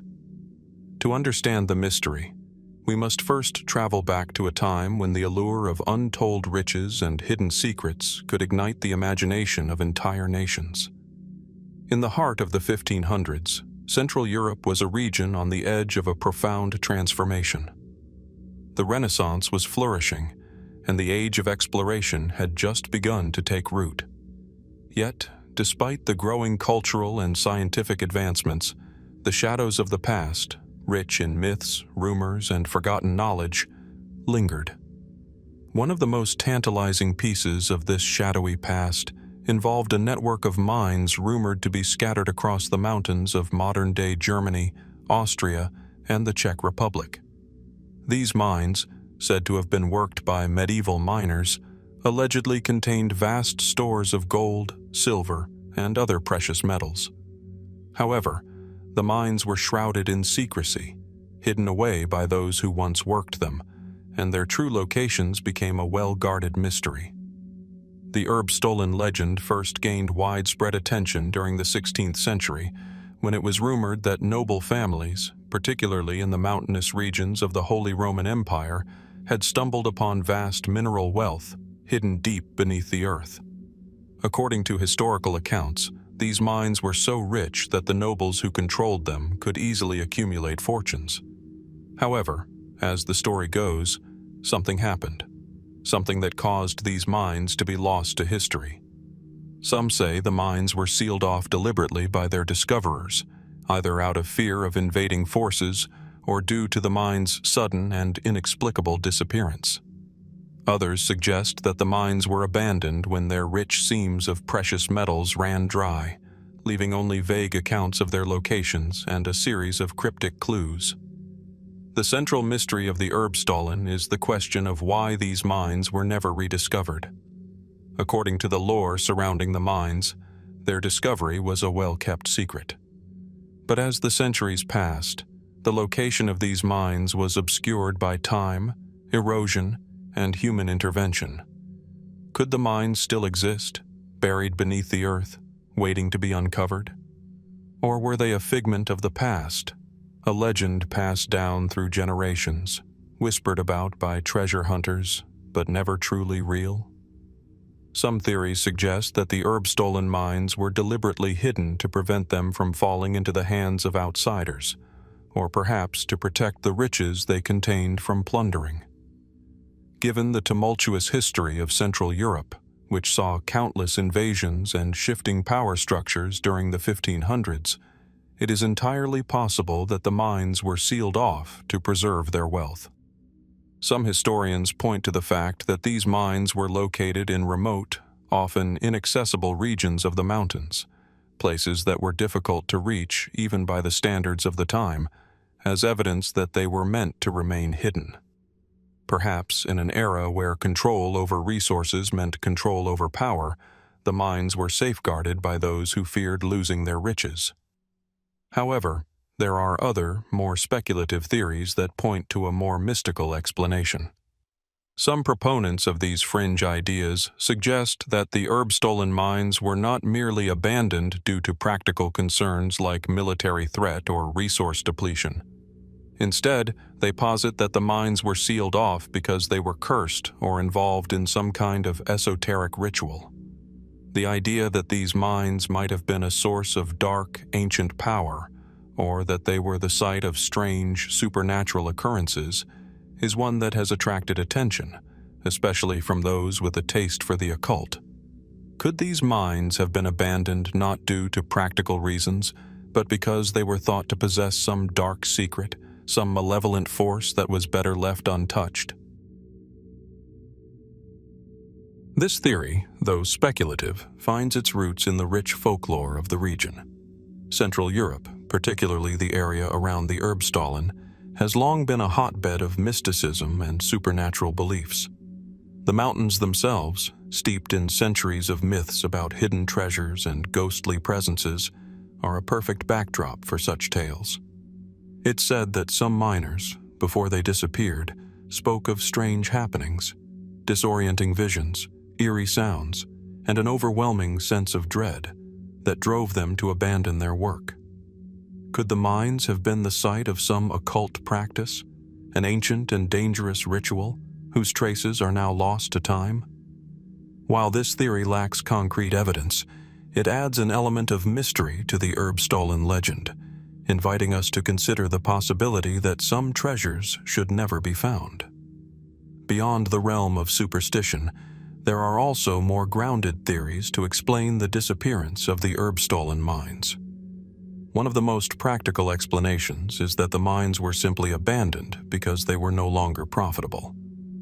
During the late medieval and early Renaissance periods, many mining operations were dependent on easily accessible seams of precious metals. Once these seams were exhausted, miners often moved on to other, more productive areas. The notion that the Erbstolen mines were abandoned due to economic factors, such as the depletion of the mineral deposits, fits neatly into this historical context. With the labor-intensive and dangerous nature of medieval mining, it's entirely plausible that once the mines were no longer yielding enough wealth, the mining operations ceased, and the knowledge of their locations was lost. But even if the mines were abandoned due to natural reasons, the lingering question remains: why have they never been found again? Numerous treasure hunters, archaeologists, and historians have attempted to uncover the lost herb-stolen mines over the centuries, yet all have failed to find definitive evidence of their existence. Some believe that the mines were deliberately hidden, their locations lost to time and the shifting political landscapes of Central Europe. Others speculate that the mines were never as rich as the legends suggest, that the stories of vast treasures were simply embellished by those who sought to keep the myth alive. Still, the legend of the Erbstollen persists, fueled by tantalizing clues and the mystery of what might still be buried beneath the earth. Could the mines, with their potential wealth, still lie hidden in the remote mountains of Central Europe, waiting for a determined treasure hunter to unearth them? Or have they become nothing more than a story, a ghost of history, carried through the centuries by the whispers of those who long for what might have been? As we reflect on the Erbstollen mystery, we are left with the haunting question: what truths remain hidden in the forgotten corners of the earth? Could the mines still exist, buried beneath centuries of forgotten history? Or are they simply a myth, a remnant of a bygone age? The enigma of the Erbstollen continues to captivate our imaginations, challenging us to uncover what lies beneath, and inviting us to wonder what other secrets might still be waiting to be discovered. As we venture deeper into the annals of history, we arrive in the mist-shrouded shores of Nova Scotia, Canada, where one of the most curious and perplexing mysteries of early colonial history unfolded in the 1500s.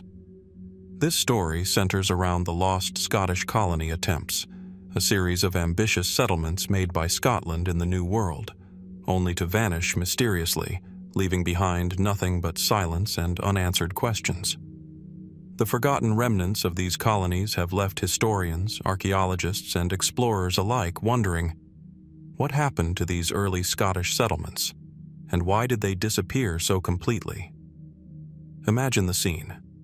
The year is 1629, and on the rugged shores of Nova Scotia, waves crash against jagged cliffs, while the cold northern winds whip through dense pine forests. The land, untouched by European hands, offers a vast, untamed frontier for those daring enough to claim it. The Scots, driven by the promise of new territories and the potential for wealth, set sail to the Americas with dreams of founding a colony that would not only enrich their homeland, but strengthen their influence in the growing competition between European powers for control of the New World.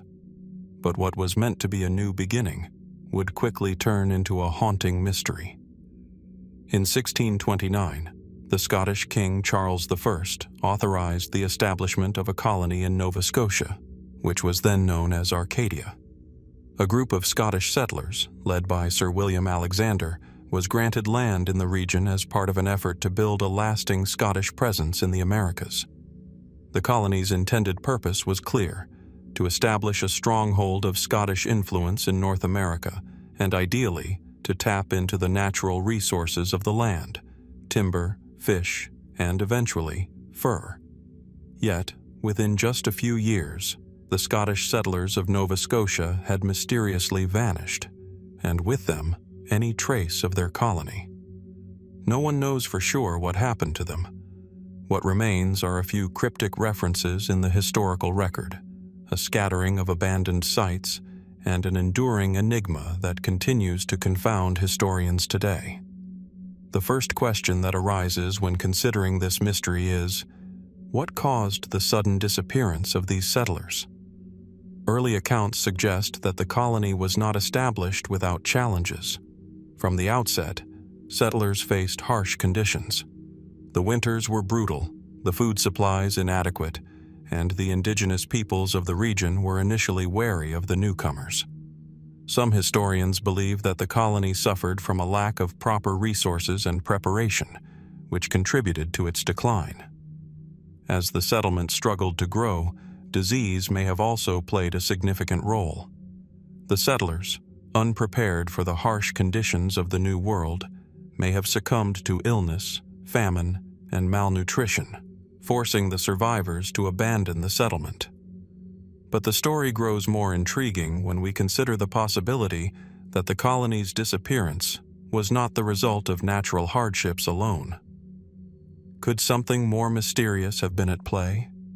Some have suggested that the Scottish colony may have been the victim of deliberate sabotage or violence.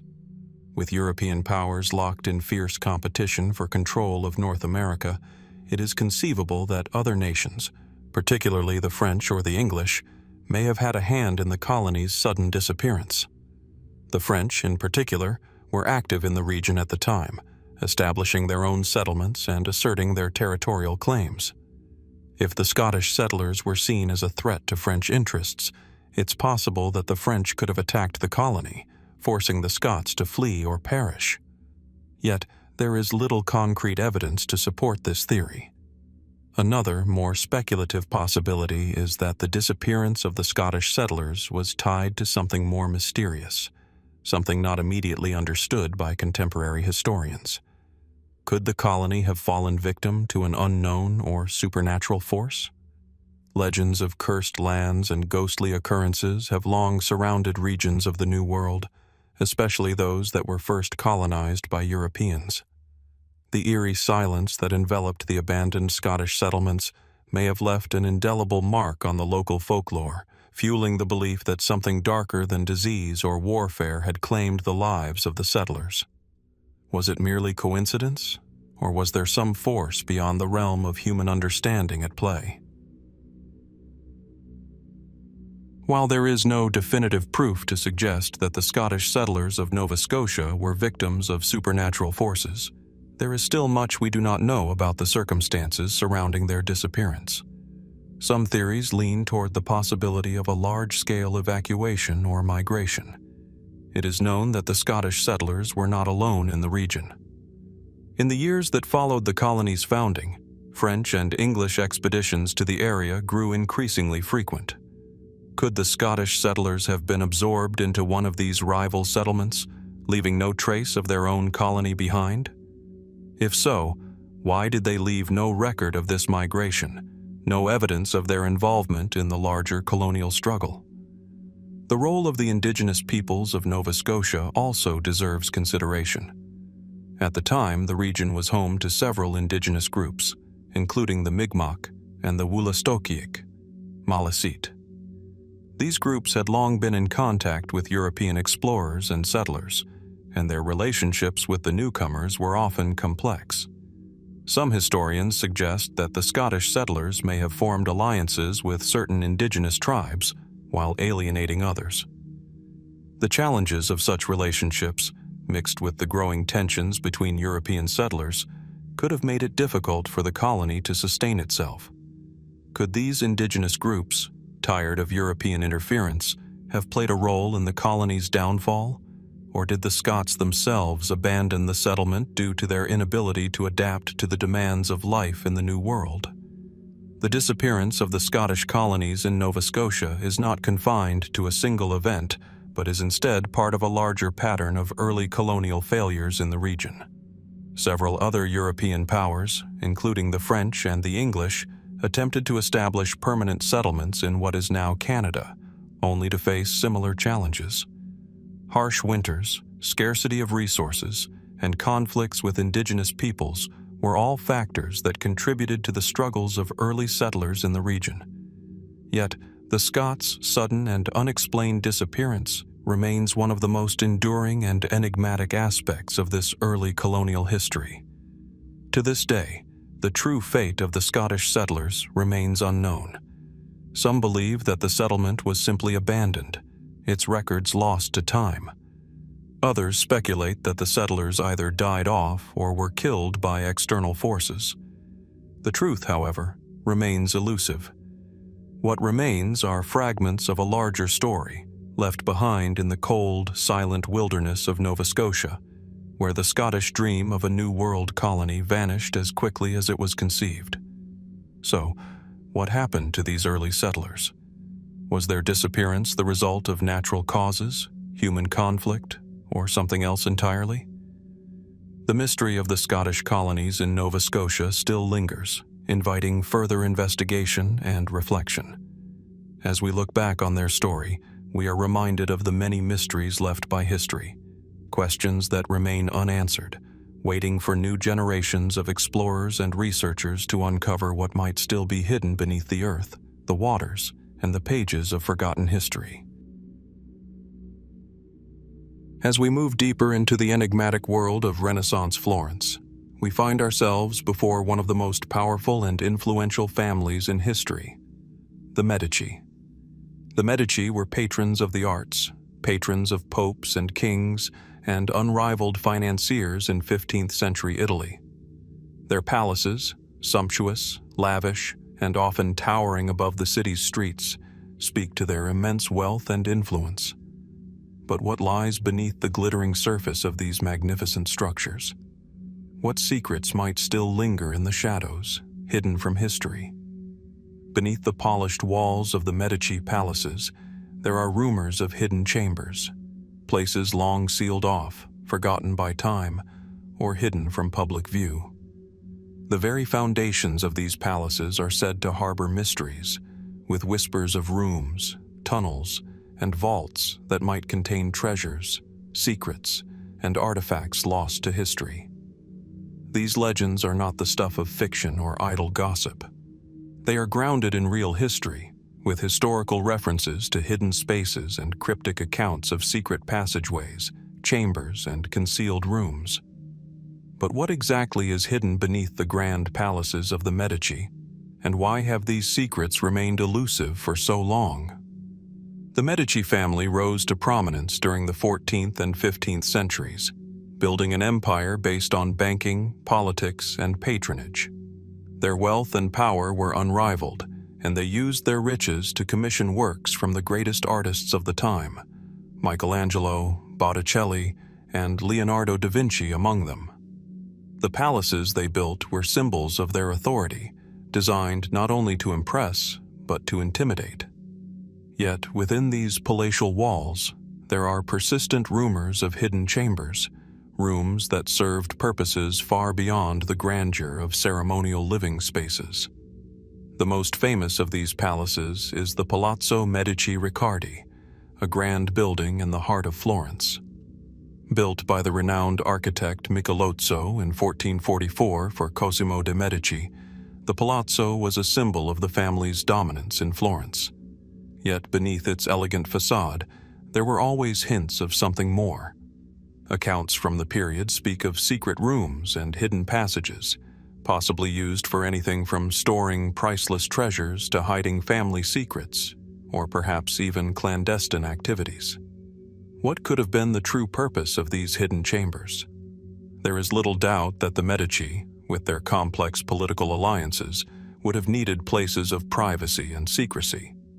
The family was embroiled in numerous power struggles, both within Florence and on the international stage. The hidden chambers could very well have served as safe spaces, rooms where Medici leaders could retreat to plan their political maneuverings or engage in covert negotiations. This would not be unusual for the time. European nobles often had secret rooms for such purposes, places that were known only to a select few and carefully concealed from the public eye. But the Medici were also involved in far darker aspects of Renaissance politics. Conspiracies, betrayal, and murder were not unknown in their circles. Could some of these secret spaces have been used for more sinister purposes? In addition to political intrigue, there are other theories about what might lie beneath the Medici palaces, ones that venture into the realm of the esoteric. Florence, during the Renaissance, was a city not just of great art and culture, but also of great mysticism. The Medici family was rumored to have been involved in secret societies, including those that were obsessed with alchemy, astrology, and ancient occult knowledge. Some have speculated that these hidden chambers were more than mere rooms for political maneuvering. Were they part of an elaborate network of spaces dedicated to secret rituals? Could these hidden rooms have been used for purposes that went beyond the political and into the arcane, perhaps as sites for alchemical experiments or the gathering of occult knowledge? The idea that the Medici were not just patrons of the arts, but also practitioners of secret, mystical rites has fascinated historians for generations. One of the most compelling pieces of evidence for the existence of these secret spaces comes from the architectural design of the Medici palaces themselves. Several buildings associated with the family, particularly the Palazzo Pitti and the Palazzo Medici Riccardi, show signs of concealed architecture. These buildings were often constructed with hidden rooms and unexpected passages, features that seem out of place in an otherwise opulent residence. There are reports of walls that open into hidden corridors, of staircases leading to rooms that are not on the floor plan, and of floors that seem to have been designed to hide their true purpose. The very design of the buildings raises questions. Were these structures meant to be seen in their entirety, or were they built with the knowledge that they contained spaces that must remain concealed from the public eye? The theories surrounding the hidden chambers beneath the Medici palaces are not limited to the political and the mystical. Some suggest that these spaces were used for more practical, yet equally intriguing purposes. Florence, as a hub of banking and commerce, was a city of constant flux, where fortunes were made and lost overnight. It is entirely possible that these secret chambers were used to store valuables, gold, documents, or other treasures that needed to be kept hidden from thieves or rival families. The Medici were bankers, after all, and their wealth was largely built on managing the money of powerful clients. If they had something worth protecting, it would make sense for them to have invested in secure, hidden spaces to keep it safe.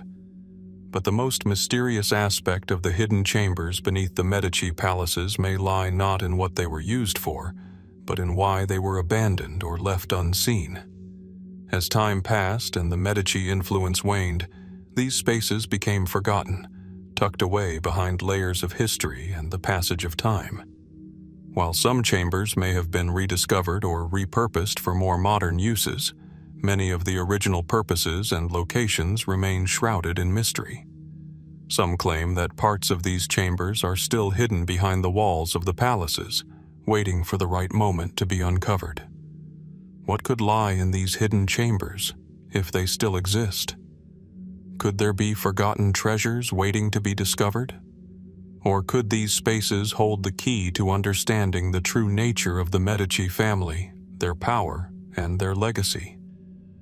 Perhaps the answer lies in something far more subtle, documents or artifacts that could change our understanding of history. Yet, despite centuries of exploration and investigation, no definitive discoveries have been made, and the mystery remains largely unsolved. As we step away from the grand, opulent halls of the Medici palaces, we are left with more questions than answers. What hidden secrets remain locked away in the forgotten corners of history? What was the true purpose of these chambers? Tools of power, refuges for occult rituals, or simple storage for valuable treasures? The hidden chambers beneath the Medici palaces are a reminder that history is not always what it seems, and that the truth of the past may lie concealed beneath the surface, waiting for someone brave enough to uncover it. Could these secrets still be waiting to be found? Only time will tell. As the 15th century unfolded, the city of Mainz, Germany, was at the forefront of a revolution that would reshape the world: the advent of the printing press. The Gutenberg press, invented by Johannes Gutenberg around 1440, would lay the foundation for the mass production of books, forever changing how knowledge was distributed and preserved. One of the most significant milestones of this era was the printing of the Gutenberg Bible, widely considered the first major book printed with movable type. But while Gutenberg's press heralded an era of unprecedented access to information, it also became the backdrop for a strange and lesser-known mystery, one that remains unsolved to this day: the theft of the Mainz Giant Book. The Mainz Giant Book, a massive, intricately designed manuscript, was produced at the same time as the Gutenberg Bible. It was said to be a monumental work, larger than any book of its kind, crafted to showcase the possibilities of the new printing technology. In an era where books were rare and incredibly valuable, the Mainz Giant Book was destined to be a symbol of the Gutenberg Press's success, an artistic and technological marvel that demonstrated the true power of the written word. The book's pages were richly illustrated, with detailed engravings that showcased the skill of the printers, and it was bound in fine leather, a testament to the craftsmanship of the time. Yet, despite its importance, the Mainz Giant Book disappeared under mysterious circumstances soon after its creation. It vanished without a trace, and the records of its fate became as murky as the shadows that now seem to cloak it. What happened to this extraordinary book? Was it simply lost to time, or was there something more sinister at play? The mystery surrounding the theft of the Mainz Giant Book is as perplexing as it is fascinating, with few concrete answers but many intriguing possibilities. The book was originally intended for a wealthy patron, one who could afford to commission such a work of art. Some believe it may have been commissioned by a member of the church or a noble figure, someone seeking to showcase their wealth and intellect through the ownership of such a monumental piece of literature. But, as is often the case with historical artifacts of great value, the Mainz Giant Book attracted the attention of not just those who could afford it, but also those who sought to possess it for more dubious reasons. The most commonly accepted theory about the book's disappearance is that it was stolen, perhaps by a member of the printing team or someone with close access to the manuscript. The fact that the book was produced during the early days of Gutenberg's press, a time when the technology was still being refined and when secrecy and competition were paramount, suggests that someone may have taken advantage of the chaos surrounding the press's success. Could someone have taken the book in the hopes of profiting from its value or using it to make a statement about the power of printed works? Yet, there are no records of such a theft, no accounts of a robbery or a bold criminal act that would make the theft known. Instead, the Mainz Giant Book simply vanished. Did the book's creator, Gutenberg himself, withhold the book from circulation for reasons unknown? Some have speculated that he might have intended it for a private audience, possibly as a personal project or as a means of proving the potential of his new invention. However, this idea seems unlikely, given Gutenberg's desire to establish his press as a tool for mass production. Another intriguing theory is that the book may have been hidden away for safekeeping, perhaps by someone involved with the press who was aware of the political or religious tensions that were beginning to brew across Europe. The period in which the book was created was one of great upheaval, as the Church's influence over education and knowledge was being increasingly challenged. Could someone have realized the implications of such a book falling into the wrong hands and hidden it to protect it from being destroyed or stolen by those who wished to control information? It's also worth considering that the book may have been hidden by its original owners as a means of preserving it from the growing tide of censorship and reform that would soon sweep through Europe. But why the secrecy? Why the complete lack of any mention of its disappearance? In a time when records were meticulously kept, the absence of any mention of the Mainz Giant Book's fate raises significant questions. Could it have been deliberately erased from history, its existence suppressed for reasons we can only guess at? The idea that a book so valuable and so unique could simply vanish without a trace is itself a puzzle. Was there a concerted effort to ensure that no one would ever find it again, or was it simply a case of the book being forgotten, its importance gradually fading as time passed? Speculation about the theft of the Mainz Giant Book continues to this day. Could it have been smuggled out of Mainz, perhaps hidden in plain sight as a way to avoid detection? Some believe that the book may have been sold to a collector or a private individual, its true owner obscured by time and secrecy.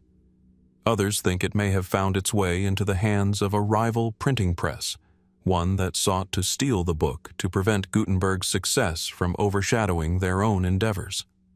In this competitive, rapidly evolving world of early printing, it's not hard to imagine that such a valuable artifact could be seen as both a symbol of prestige and a potential threat. Despite numerous investigations and attempts to track down the Mainz giant book, no concrete evidence has ever emerged to explain its fate. Theories continue to proliferate, but no definitive answer has been found. Did the book disappear because of greed, politics, or something more elusive, such as the desire to control knowledge? Was the Mainz giant book stolen for its material value, or was it taken for more symbolic reasons, as a way to undermine the success of Gutenberg's press? And so, the mystery of the Mainz giant book remains unsolved. The book that was once destined to change history, to be a shining example of the power of the printed word, now lies buried in the fog of time. Was it lost through an accident, stolen by a thief with no care for its significance, or hidden away to protect it from the forces that sought to control it? Perhaps the answer lies not in the book itself, but in the way history is remembered, or forgotten. As we look back on this strange chapter of history, we are left with the haunting question: could the Mainz giant book still be out there, hidden in some forgotten vault, waiting to be discovered once again? Or has it become another lost artifact, forever a shadow of what might have been? The answer, it seems, may remain a mystery for generations to come. As we venture through the misty corridors of history, we arrive at a tale that blurs the line between legend and reality, a story that echoes from the distant shores of Wales and reverberates across the American continent. It is the legend of Madoc, a Welsh prince who, according to some accounts, sailed to the Americas centuries before Columbus, only to vanish into the annals of myth. This tale, revived in the 1500s, raises the question: did Welsh explorers truly reach the New World, or was it all a fabrication, a product of medieval imagination and political ambition? The legend of Madoc begins in the 12th century at the court of Gwynedd in Wales. Prince Madoc, the son of King Owain Gwynedd, is said to have embarked on a daring journey across the seas, searching for new lands beyond the horizons of Europe. What began as a story of adventure soon morphed into a foundational myth for a growing Welsh nationalism, one that would influence claims to the New World in later centuries. According to the most widely known version of the story, Madoc sailed westward from Wales, eventually landing on the shores of North America, where he and his followers established a settlement. For centuries, this tale would remain just that, a tale dismissed by many as a work of fiction. But in the 1500s, the story of Madoc's voyage was revived, and it captured the imagination of a new generation. As European nations scrambled to stake their claims to the New World, the Welsh began to wonder, could the legend hold some truth? By this time, explorers like Columbus, Cabot, and Cortes had paved the way for further expeditions to the Americas. The idea that Madoc had arrived before any of them was tantalizing. If true, it would not only change the history of exploration, but would also give Wales a place of prominence in the grand narrative of colonialism, a story that had largely overlooked the Welsh people. The revival of the Madoc story in the 1500s came at a time when the Welsh were struggling for political identity and power within the framework of English rule. Wales had been annexed by England in 1536, and many Welsh nationalists began to see the myth of Madoc as a potential means of asserting their place in the world. Some even went so far as to suggest that Madoc's descendants had continued to inhabit parts of the New World, particularly in regions like the southeastern United States. These claims gained traction among certain groups, particularly those invested in the idea of a lost Welsh heritage in America. Some historians argue that the Madoc legend offered a form of mythic legitimacy to early Welsh settlements, and a foundation for Welsh hopes of gaining independence or influence in the New World. One of the most enduring aspects of the Madoc legend is the claim that he and his people established a settlement somewhere along the eastern coast of North America. In the late 1500s, rumors spread that Welsh-speaking tribes had been found in the region, particularly among the indigenous populations of the southeastern United States. These tribes were said to possess distinct cultural practices and even linguistic features that resembled Welsh, a tantalizing idea for those who believed in the truth of the Madoc story. The idea of Welsh-speaking Native American tribes gained particular attention in the 17th and 18th centuries, when European explorers and settlers began to document encounters with indigenous groups in the southeastern United States. In the 1600s, the Cherokee, the Choctaw, and the Creek nations were mentioned in various accounts, with some travelers claiming that the natives spoke a language that resembled Welsh. There were even reports of Native American tribes having peculiar cultural practices, such as the use of a roundhouse structure for communal living that seemed to align with Welsh traditions. These descriptions were widely interpreted as evidence of Madoc's lost colony, or at least of Welsh influence on the indigenous peoples of the region. Could there be truth to these claims? Was it possible that Madoc's settlement, or those who followed in his wake, had survived for generations, their language and customs preserved through the centuries? Or were these reports merely the result of misinterpretation, wishful thinking, or deliberate fabrication? The notion of Welsh-speaking Native Americans continued to captivate the imaginations of many, even as historians began to cast doubt on the validity of the claims. Some argue that the linguistic similarities noted by early explorers could have been coincidental, or the result of cultural exchanges that occurred long after Madoc's time. Others suggest that the idea of Welsh-speaking natives was the product of a more romanticized view of history, a belief in a lost and noble past that had been erased by European colonization. Despite the lack of concrete evidence to support the theory of Madoc's settlement in the Americas, the legend persisted, influencing both Welsh identity and the broader European imagination. In the 18th and 19th centuries, the idea of a Welsh presence in the New World inspired further exploration and even prompted expeditions to search for evidence of Madoc's lost colony. The most famous of these was led by a man named John Williams, who in the early 19th century claimed to have found traces of a Welsh-speaking tribe in the American frontier. Williams's claims, however, were met with skepticism, and no solid evidence was ever found to confirm the existence of a Welsh colony in America. One of the key pieces of evidence that proponents of the Madoc legend point to is the so-called Welsh Indians, a group of Native Americans said to have been encountered by early European settlers. These individuals were believed to speak a language similar to Welsh and were described as having physical characteristics that resembled those of the Welsh. The most famous of these encounters took place in the late 17th century, when a group of European settlers claimed to have met a group of Native Americans in North Carolina who spoke a language that sounded remarkably like Welsh. Could this be the lingering evidence of Madoc's colony, or was it merely a misunderstanding, a case of mistaken identity, or an embellishment of the truth?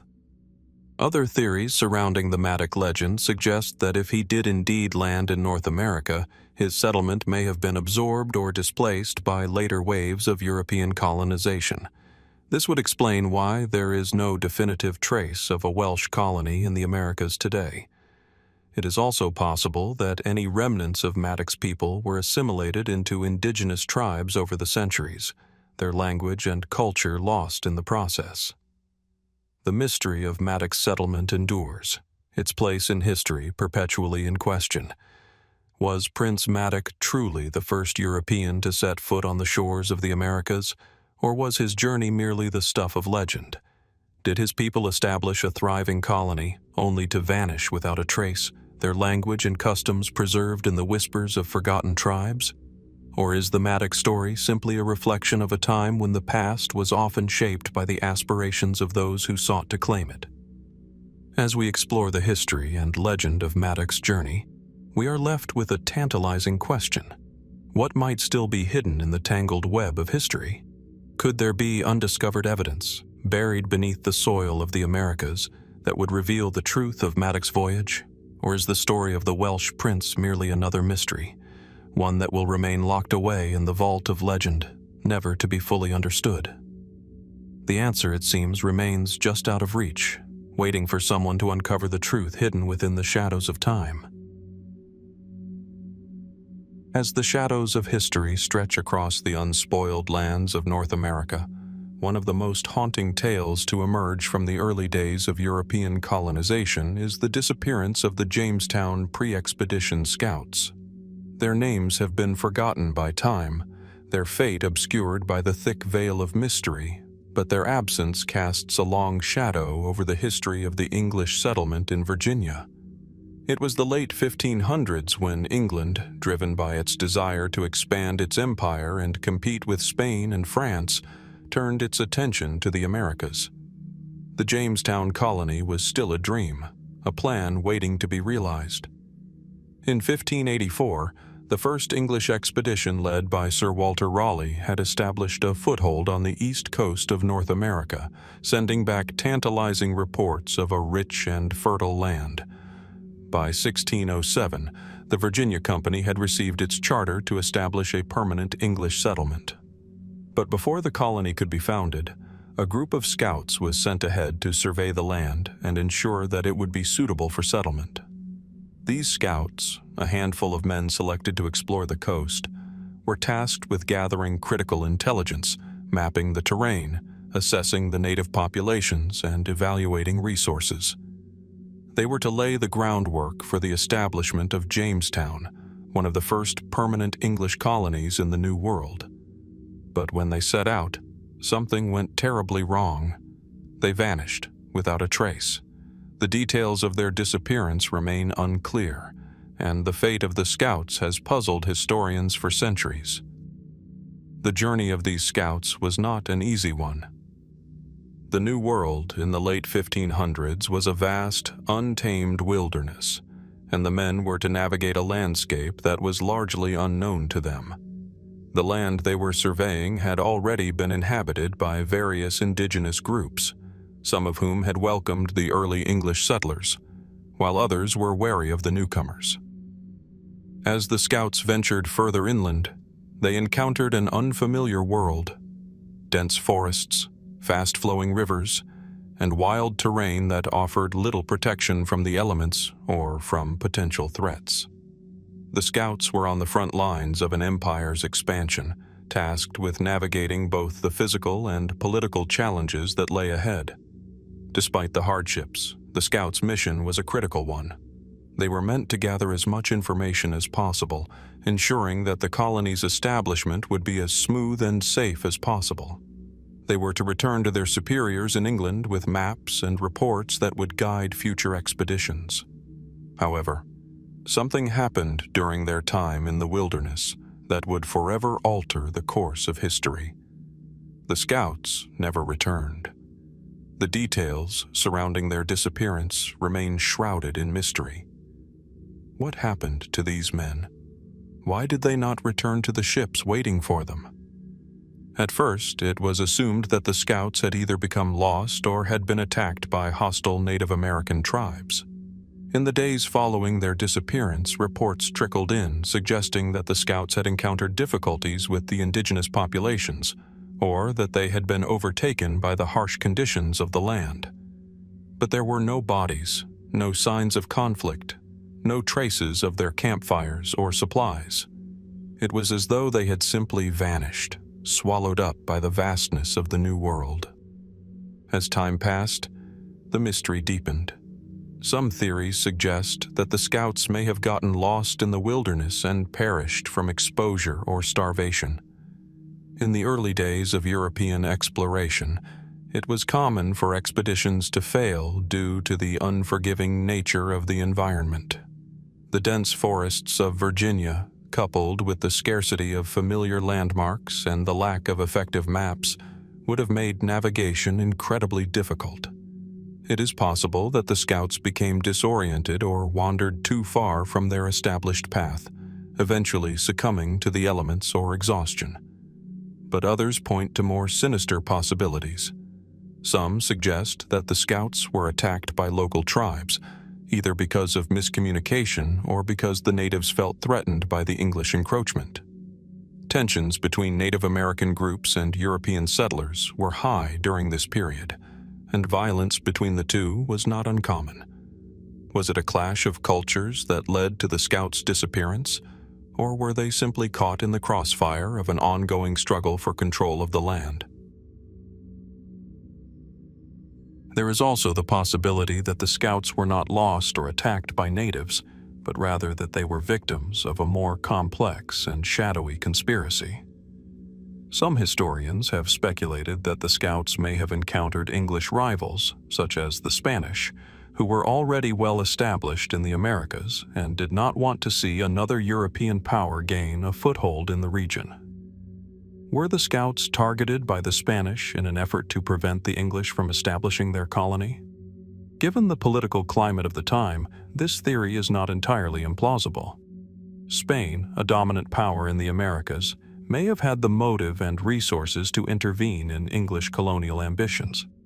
Another theory suggests that the scouts themselves may have gone rogue.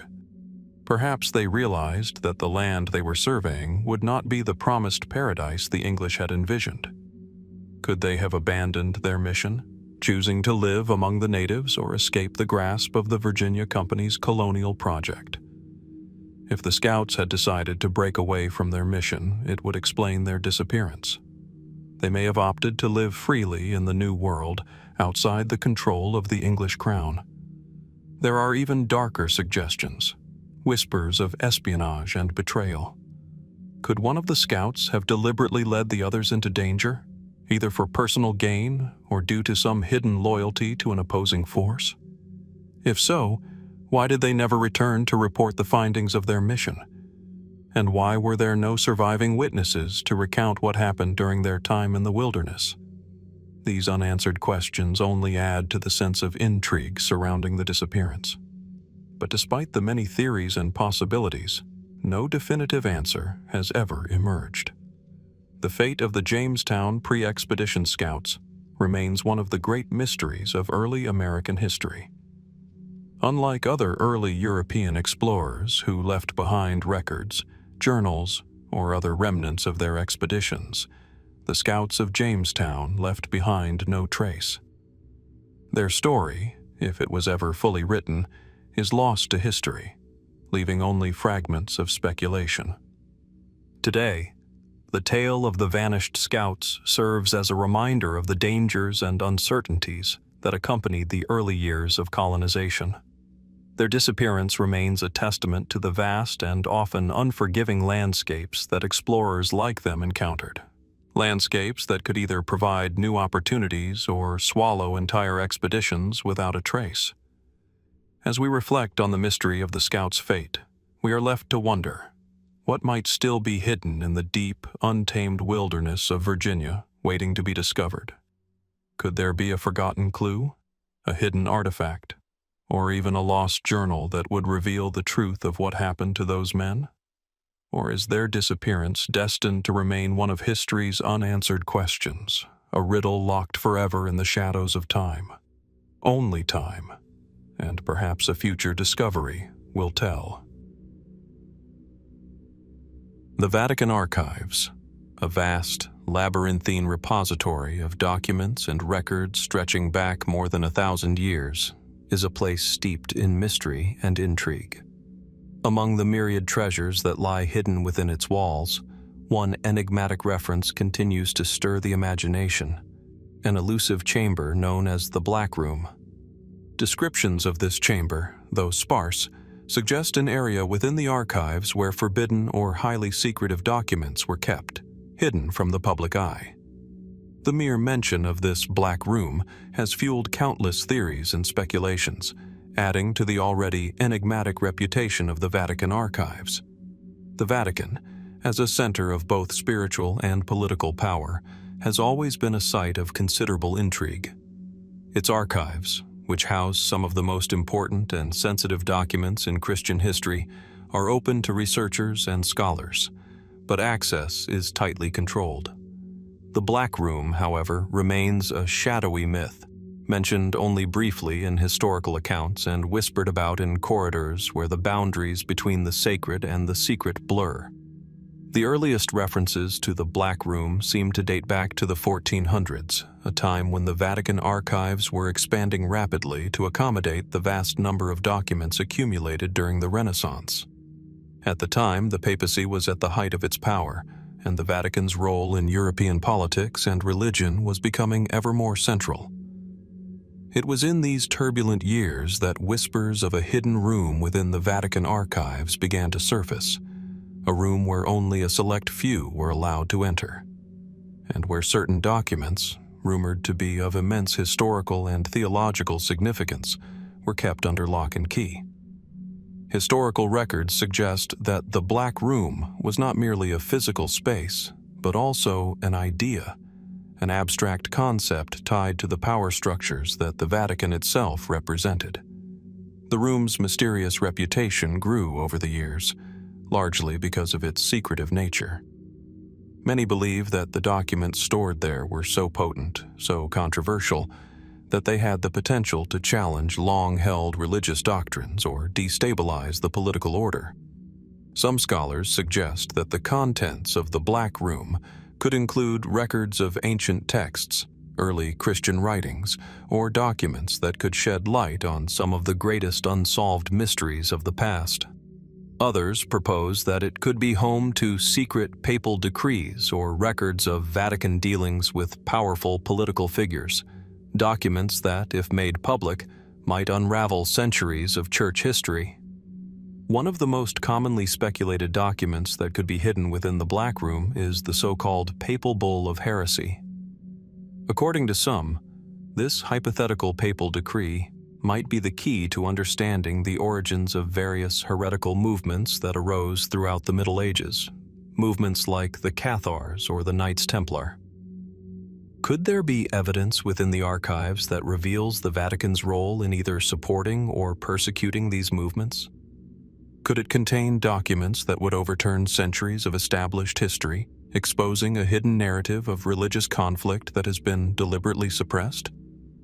Another persistent theory surrounding the Black Room is its connection to the so-called Lost Gospel. Some claim that within this secretive chamber lies an ancient manuscript, possibly an early Christian text, that could challenge the core tenets of the Bible as we know it today. The idea that the Vatican has hidden away a gospel, a book or scroll that could provide a different perspective on the life of Jesus Christ, is a theory that has captured the imaginations of countless people. Could this elusive gospel provide insight into the early Christian church's struggles with its identity?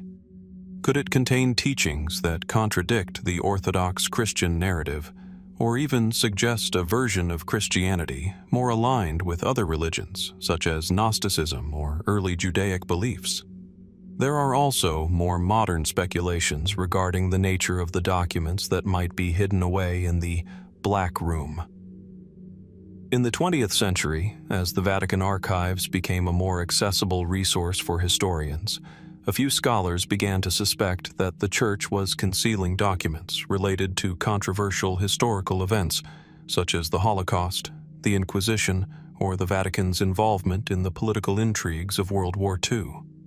Some have even suggested that the Black Room might contain sensitive information related to the Vatican's relationships with Nazi Germany during the war. These theories, though still unproven, have added fuel to the fire of speculation about what the Vatican may be hiding. While the exact nature of the Black Room remains unclear, there is one element that seems constant in the legends surrounding it: the room's isolation. Access to this chamber, if it exists, has been described as nearly impossible. Throughout history, various sources have mentioned that only the highest-ranking officials within the Vatican, such as the Pope himself or select cardinals, were granted access. What might these documents reveal about the internal workings of the Vatican and its involvement in shaping global affairs? And why, if the documents were so important, have they been hidden away for so long? Some have suggested that the secrecy surrounding the Black Room is part of a broader strategy to protect the Vatican's influence over the world stage. By keeping these powerful documents hidden, the Vatican could maintain control over the narrative of Christian history. But is this really the case, or is there something even more profound and more mysterious at play? Could the documents in the Black Room represent a forbidden knowledge, too dangerous or too radical to be revealed to the public? Could they challenge not just the Church's authority, but the very nature of history itself? Despite the allure of these theories, the truth about the Black Room remains frustratingly elusive. No verifiable records exist to confirm its existence, and no scholarly research has ever proven that such a room exists within the Vatican archives. Some believe that the stories surrounding the Black Room are simply modern myths, the product of an age-old fascination with secrecy and forbidden knowledge. Others, however, remain convinced that the room does exist, hidden deep within the catacombs of the Vatican, its dark contents carefully guarded by a select few. The Vatican archives themselves are a massive and imposing structure, filled with millions of documents that span centuries of history. Some of the most important and sensitive texts in the Catholic Church's history are stored there, from the correspondence of past popes to records of church councils and official decrees. The archives are not open to the public, and access is restricted to scholars who are granted permission to view specific documents.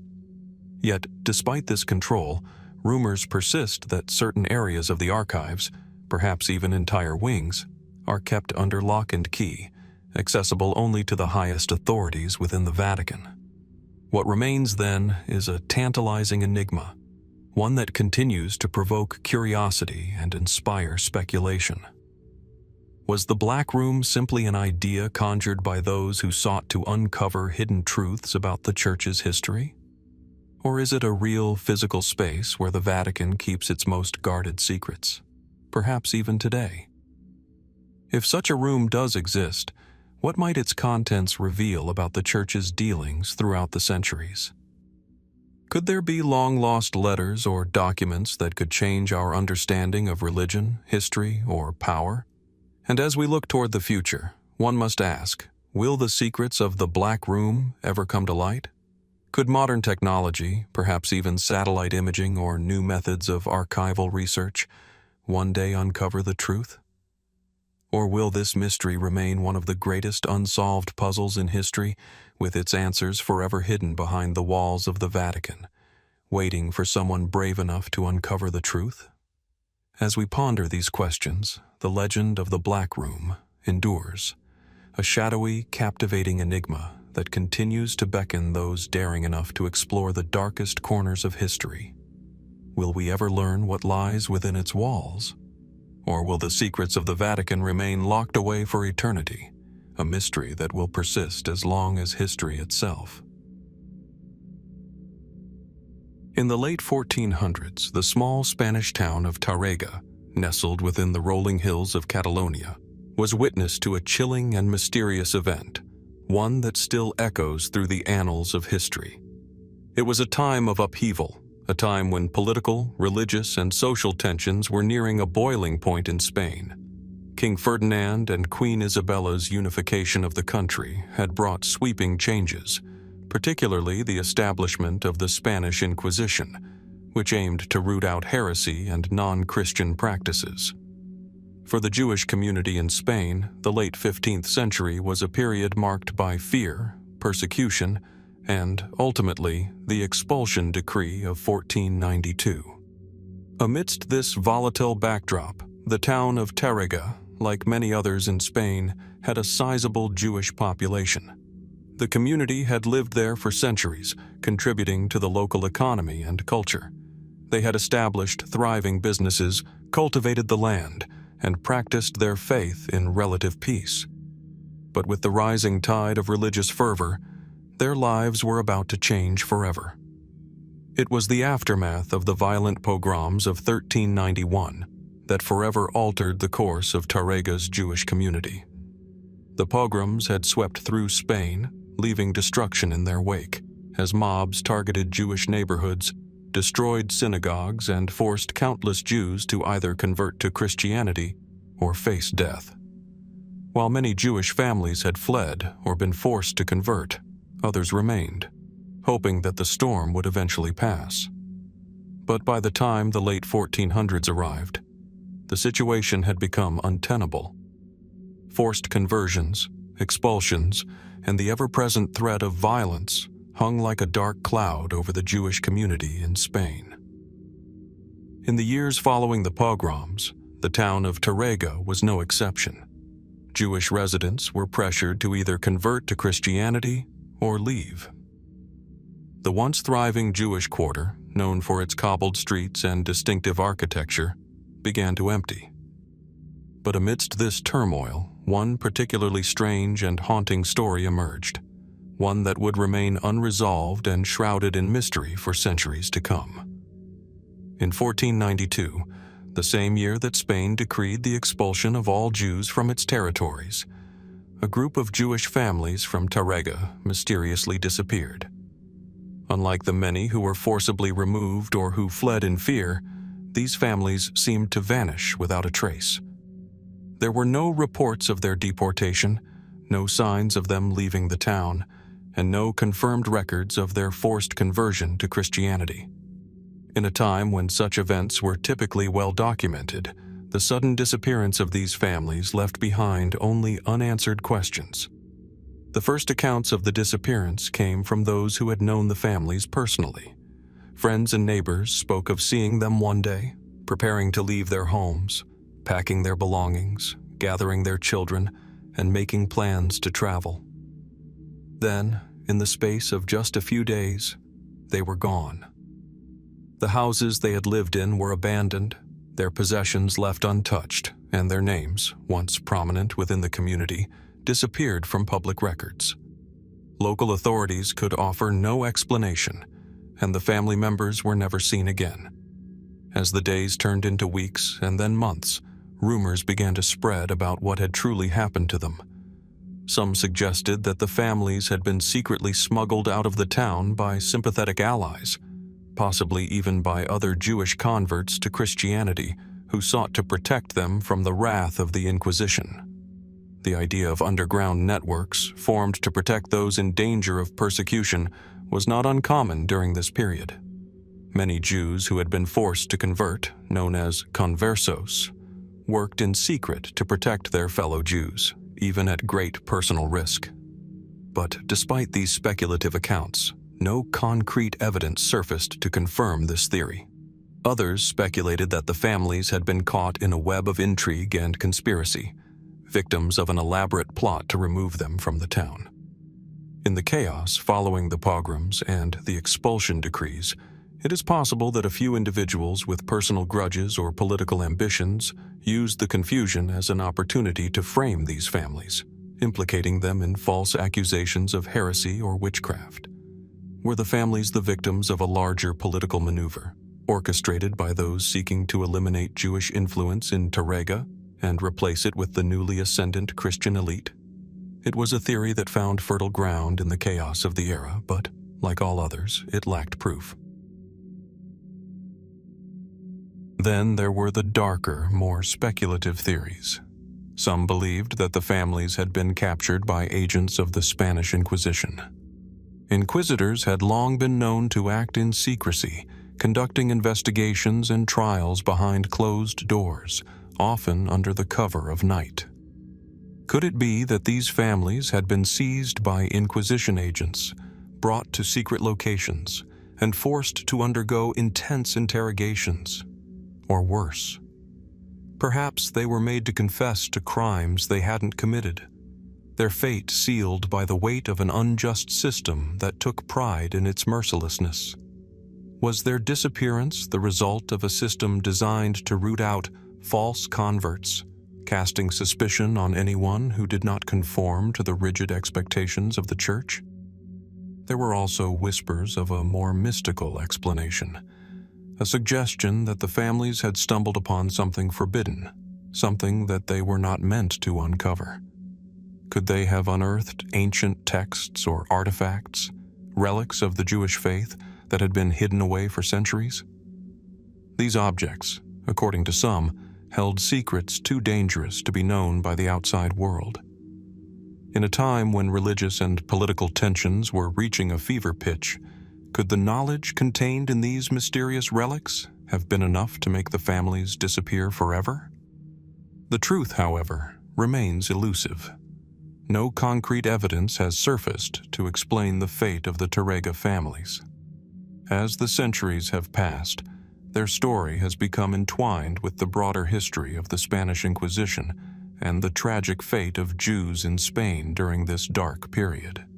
Some historians have dismissed the disappearance as the result of simple misfortune, possibly just a case of individuals who, for reasons unknown, fell through the cracks of historical documentation.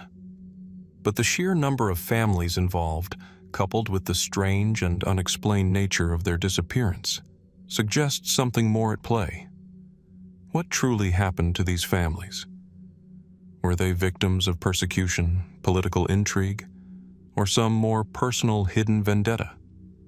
Could they have been caught in a larger historical shift, one that swept away entire communities, leaving only whispers behind?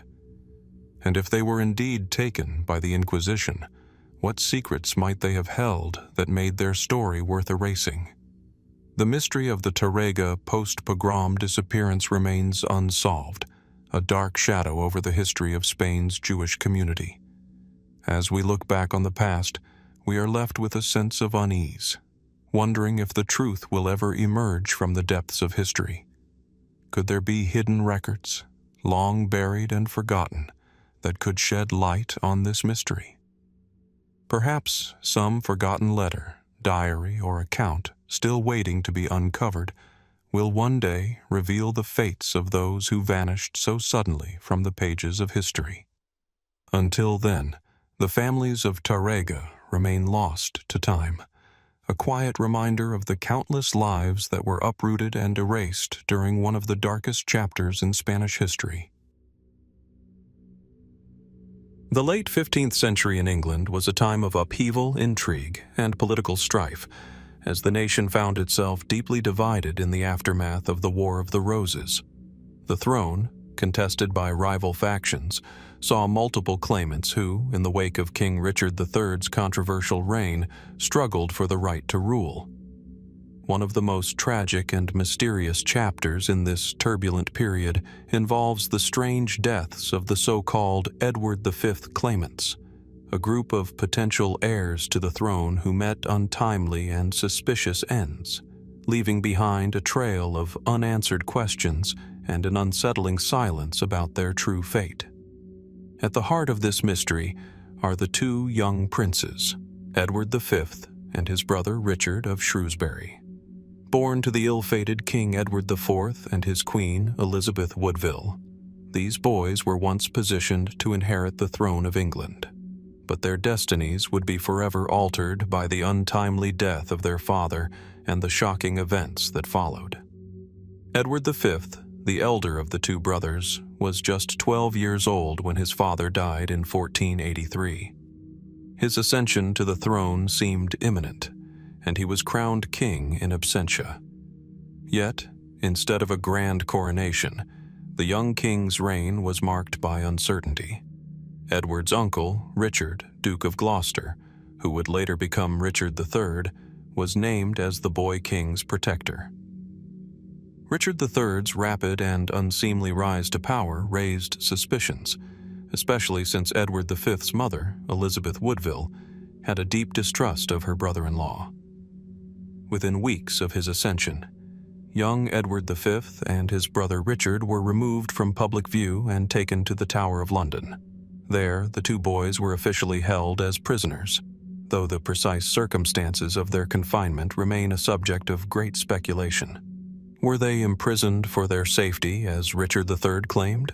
Or was their confinement part of a larger plot to eliminate them as potential threats to Richard's claim to the throne?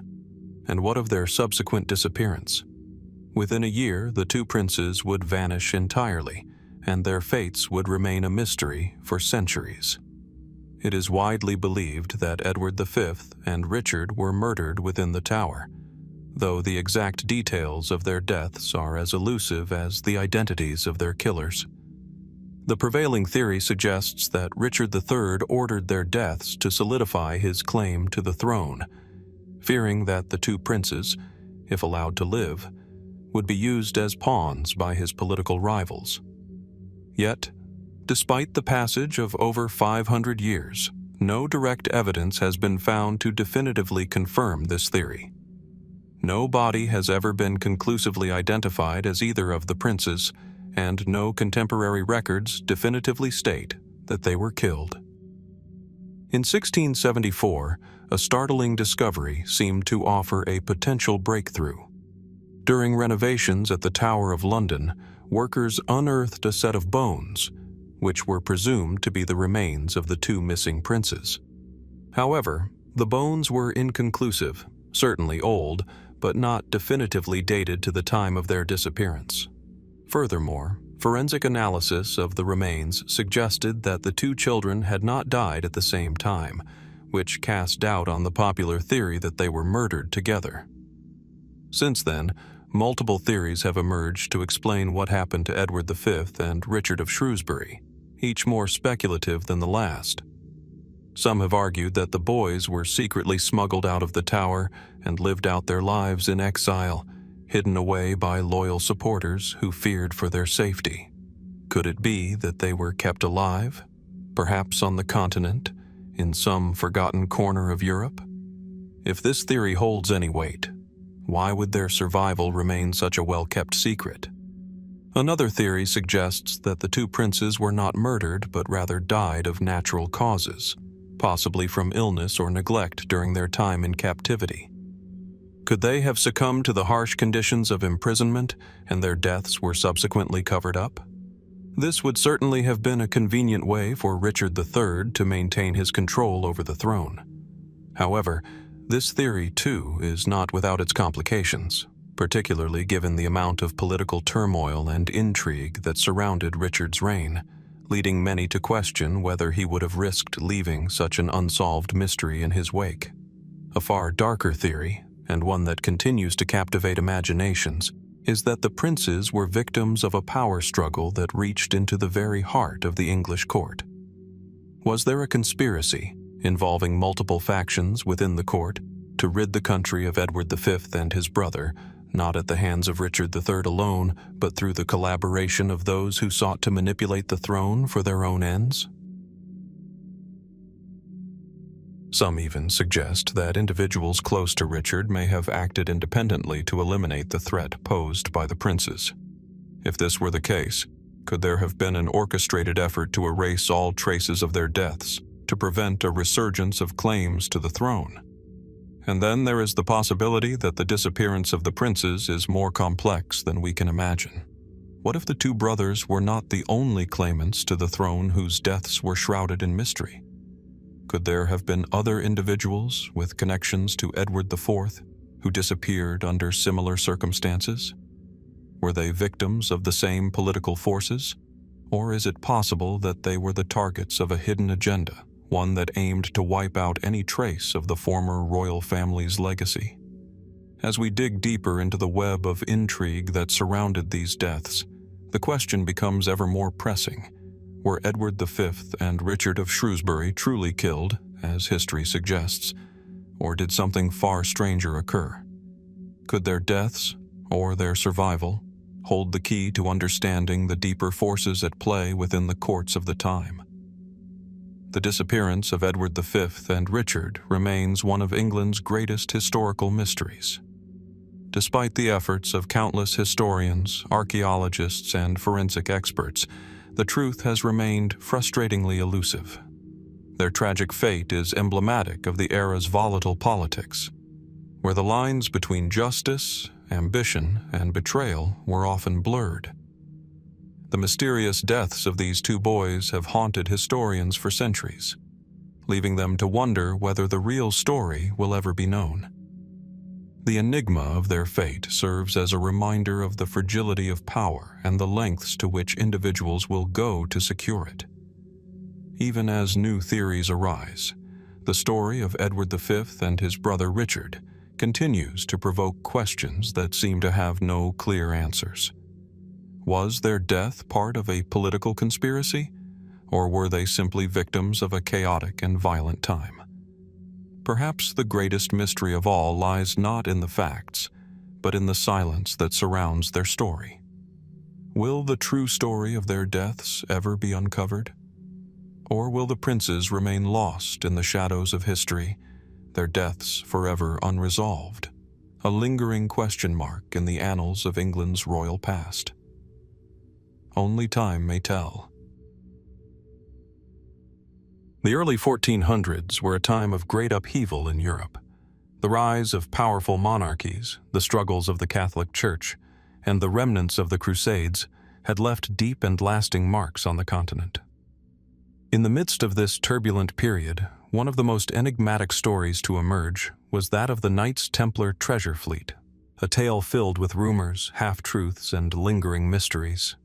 At its core, the story revolves around an elusive fleet of ships, supposedly carrying a vast treasure that vanished without a trace, leaving behind a legacy of speculation that has endured for centuries.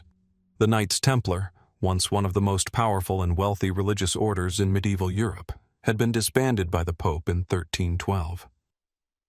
Their sudden fall from grace was as dramatic as their rise, and the order's vast riches were seized, leaving many to wonder, what happened to the treasure they had amassed over the years?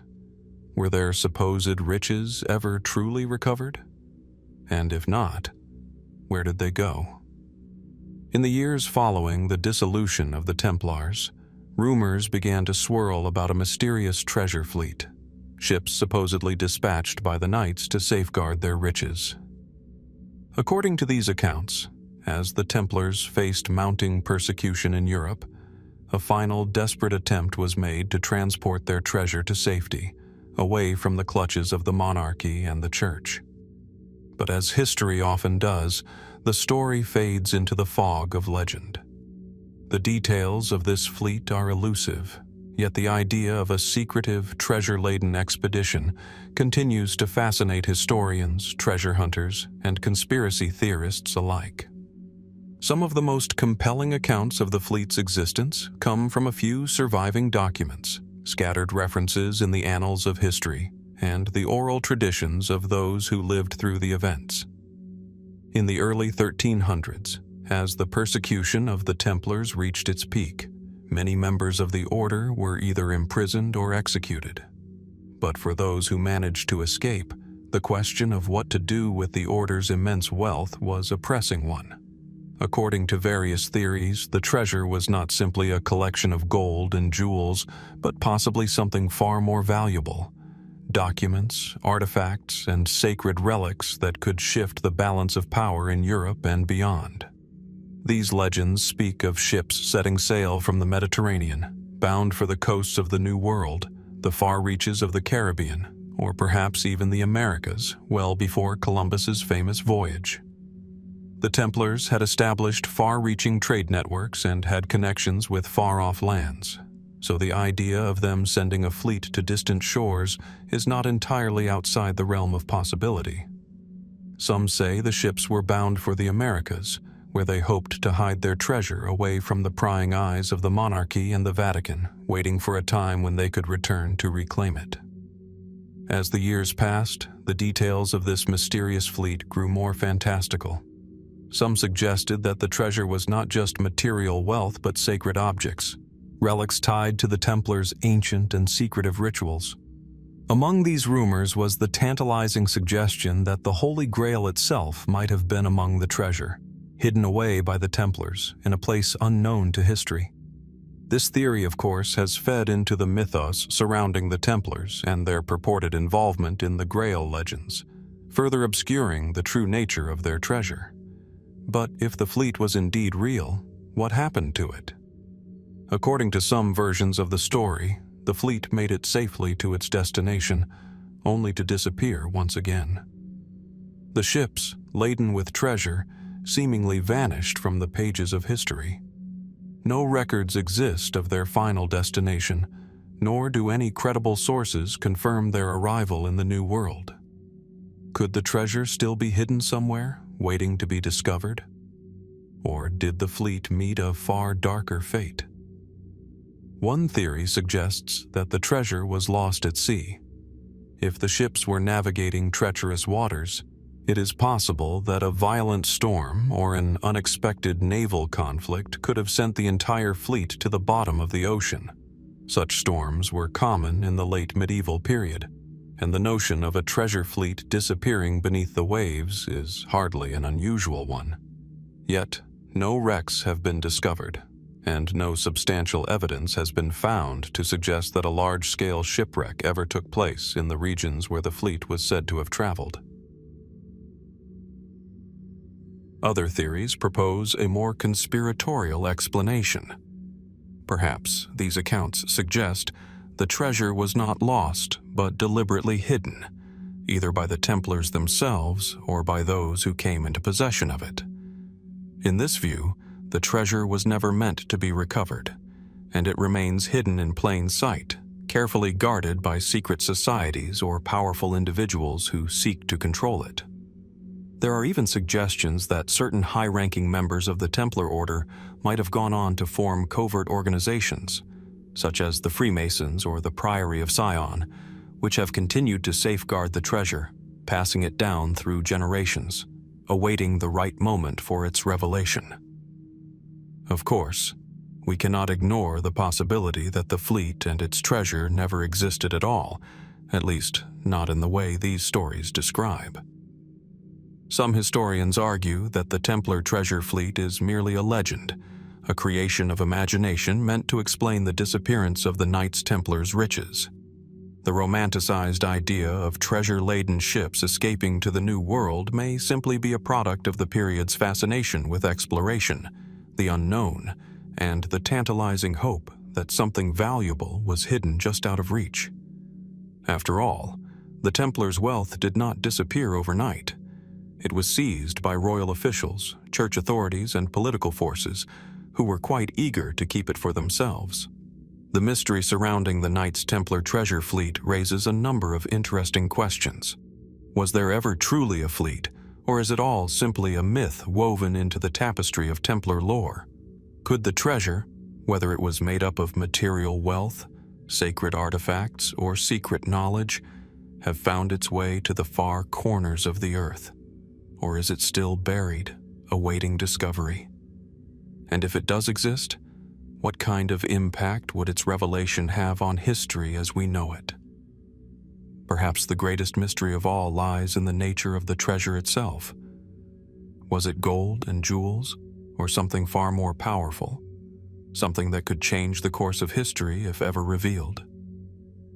For centuries, the story of the Templar treasure has inspired countless treasure hunters, historians, and adventurers to seek it out. Some have claimed to have found clues. Others insist that the treasure is still waiting to be uncovered. Yet, despite all the speculation, the true fate of the Knights Templar's treasure fleet remains as elusive as ever. In the end, the mystery persists, wrapped in layers of history, legend, and speculation. Whether the treasure exists or not, the story of the Knights Templar and their lost fleet continues to captivate the imagination. It stands as a testament to the enduring power of mystery and the lengths to which we will go to uncover the secrets of the past. One thing is certain: the enigma of the Templar treasure will continue to haunt those who dare to explore it, leaving them to wonder what secrets remain hidden beneath the tides of history. As the sun dips below the horizon of the Caribbean, the coastline seems to shift, whispering ancient secrets carried by the wind. Tucked away on these rugged shores is a place that has captivated the imaginations of explorers, historians, and mystics alike: Coral Castle. This mysterious stone structure, built entirely from massive coral blocks, rises from the ground like an otherworldly monument. It stands as a testament to human ingenuity, or perhaps something far stranger. Though it is often linked to the eccentric figure of Edward Leeds-Calnan, the story of the Coral Castle's origins reaches further back, to the 1500s, to a time when rumors of lost civilizations, mystical knowledge, and ancient construction methods filled the air. For centuries, the Caribbean was a nexus of trade, exploration, and conquest. Spanish conquistadors, European adventurers, and indigenous people all played their part in shaping the history of the region. Yet, amid these towering events, certain stories slipped through the cracks, stories that have remained hidden or misunderstood for generations.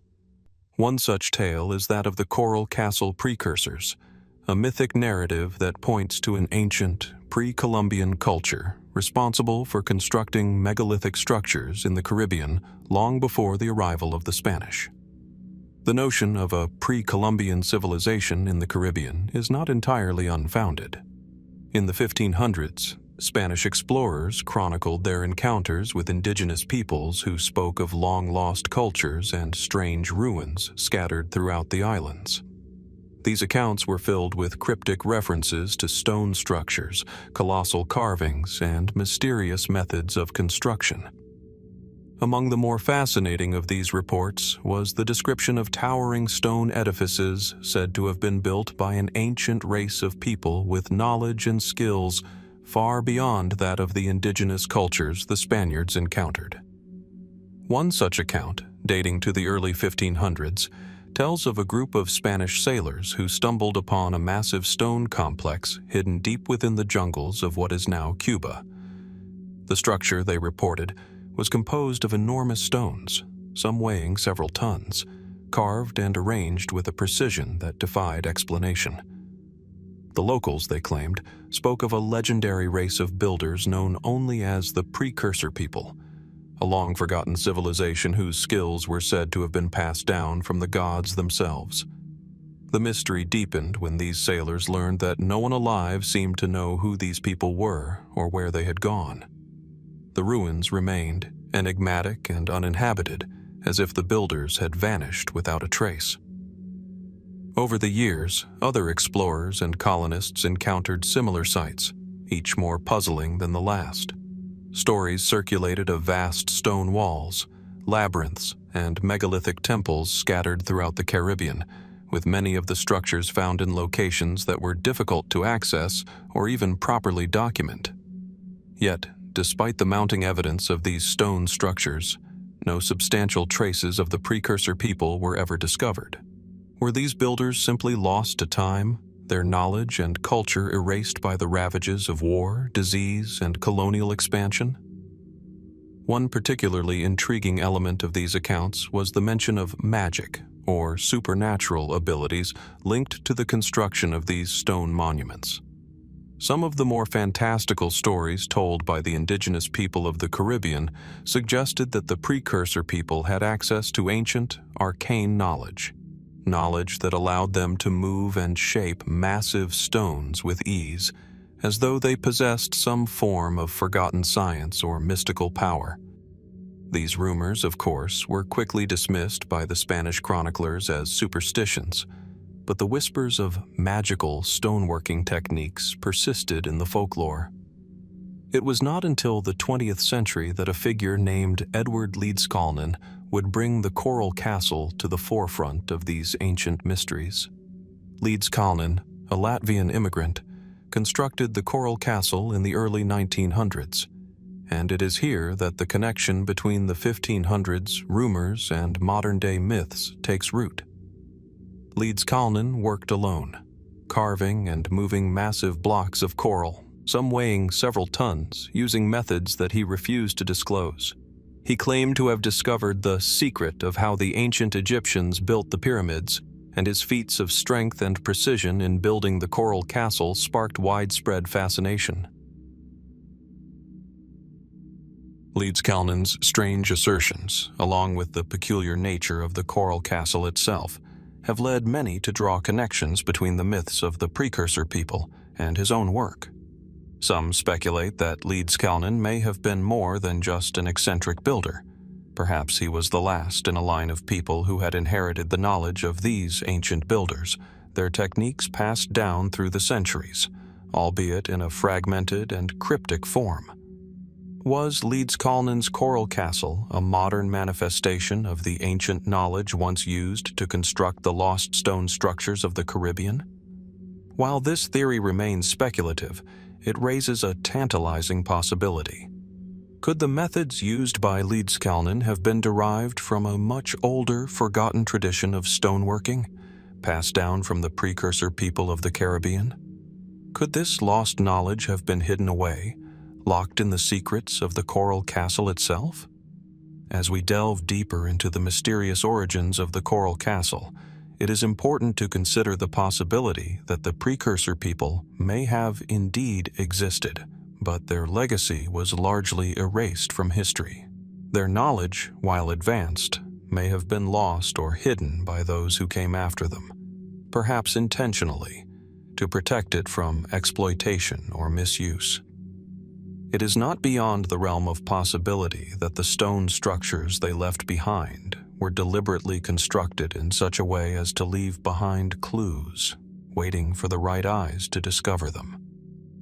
The coral castle itself, with its inexplicable construction and the secretive nature of Leedskalnin's methods, may be a key to understanding this lost civilization.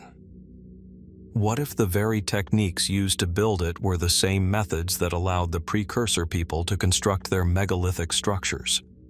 And what if the legends surrounding the coral castle, along with its ties to mysterious, long-forgotten knowledge, hold the key to understanding the true nature of these ancient builders? Moreover, the presence of similar ruins across the Caribbean, spanning multiple islands, suggests that the precursor people may have had a far-reaching influence, extending well beyond the small, isolated corners of the Caribbean. Could there be a hidden connection between these structures and other ancient sites around the world? Perhaps there is a larger, global mystery waiting to be uncovered, one that links these lost civilizations to other megalithic cultures, like those of Egypt, Europe, and the Americas. Yet, as with so many ancient mysteries, the answers remain elusive. No definitive evidence has ever been uncovered to confirm the existence of the precursor people, and the methods by which they supposedly built their massive stone structures remain a matter of conjecture. Were these early builders simply products of the fertile imaginations of explorers and chroniclers?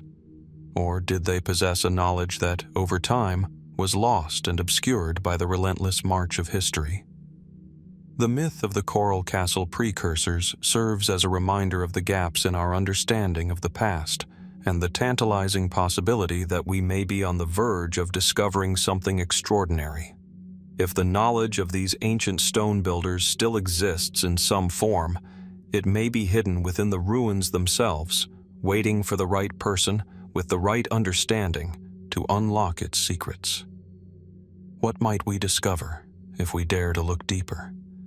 And what else might still be waiting to be found in the forgotten corners of the Caribbean, buried beneath the shifting sands of time?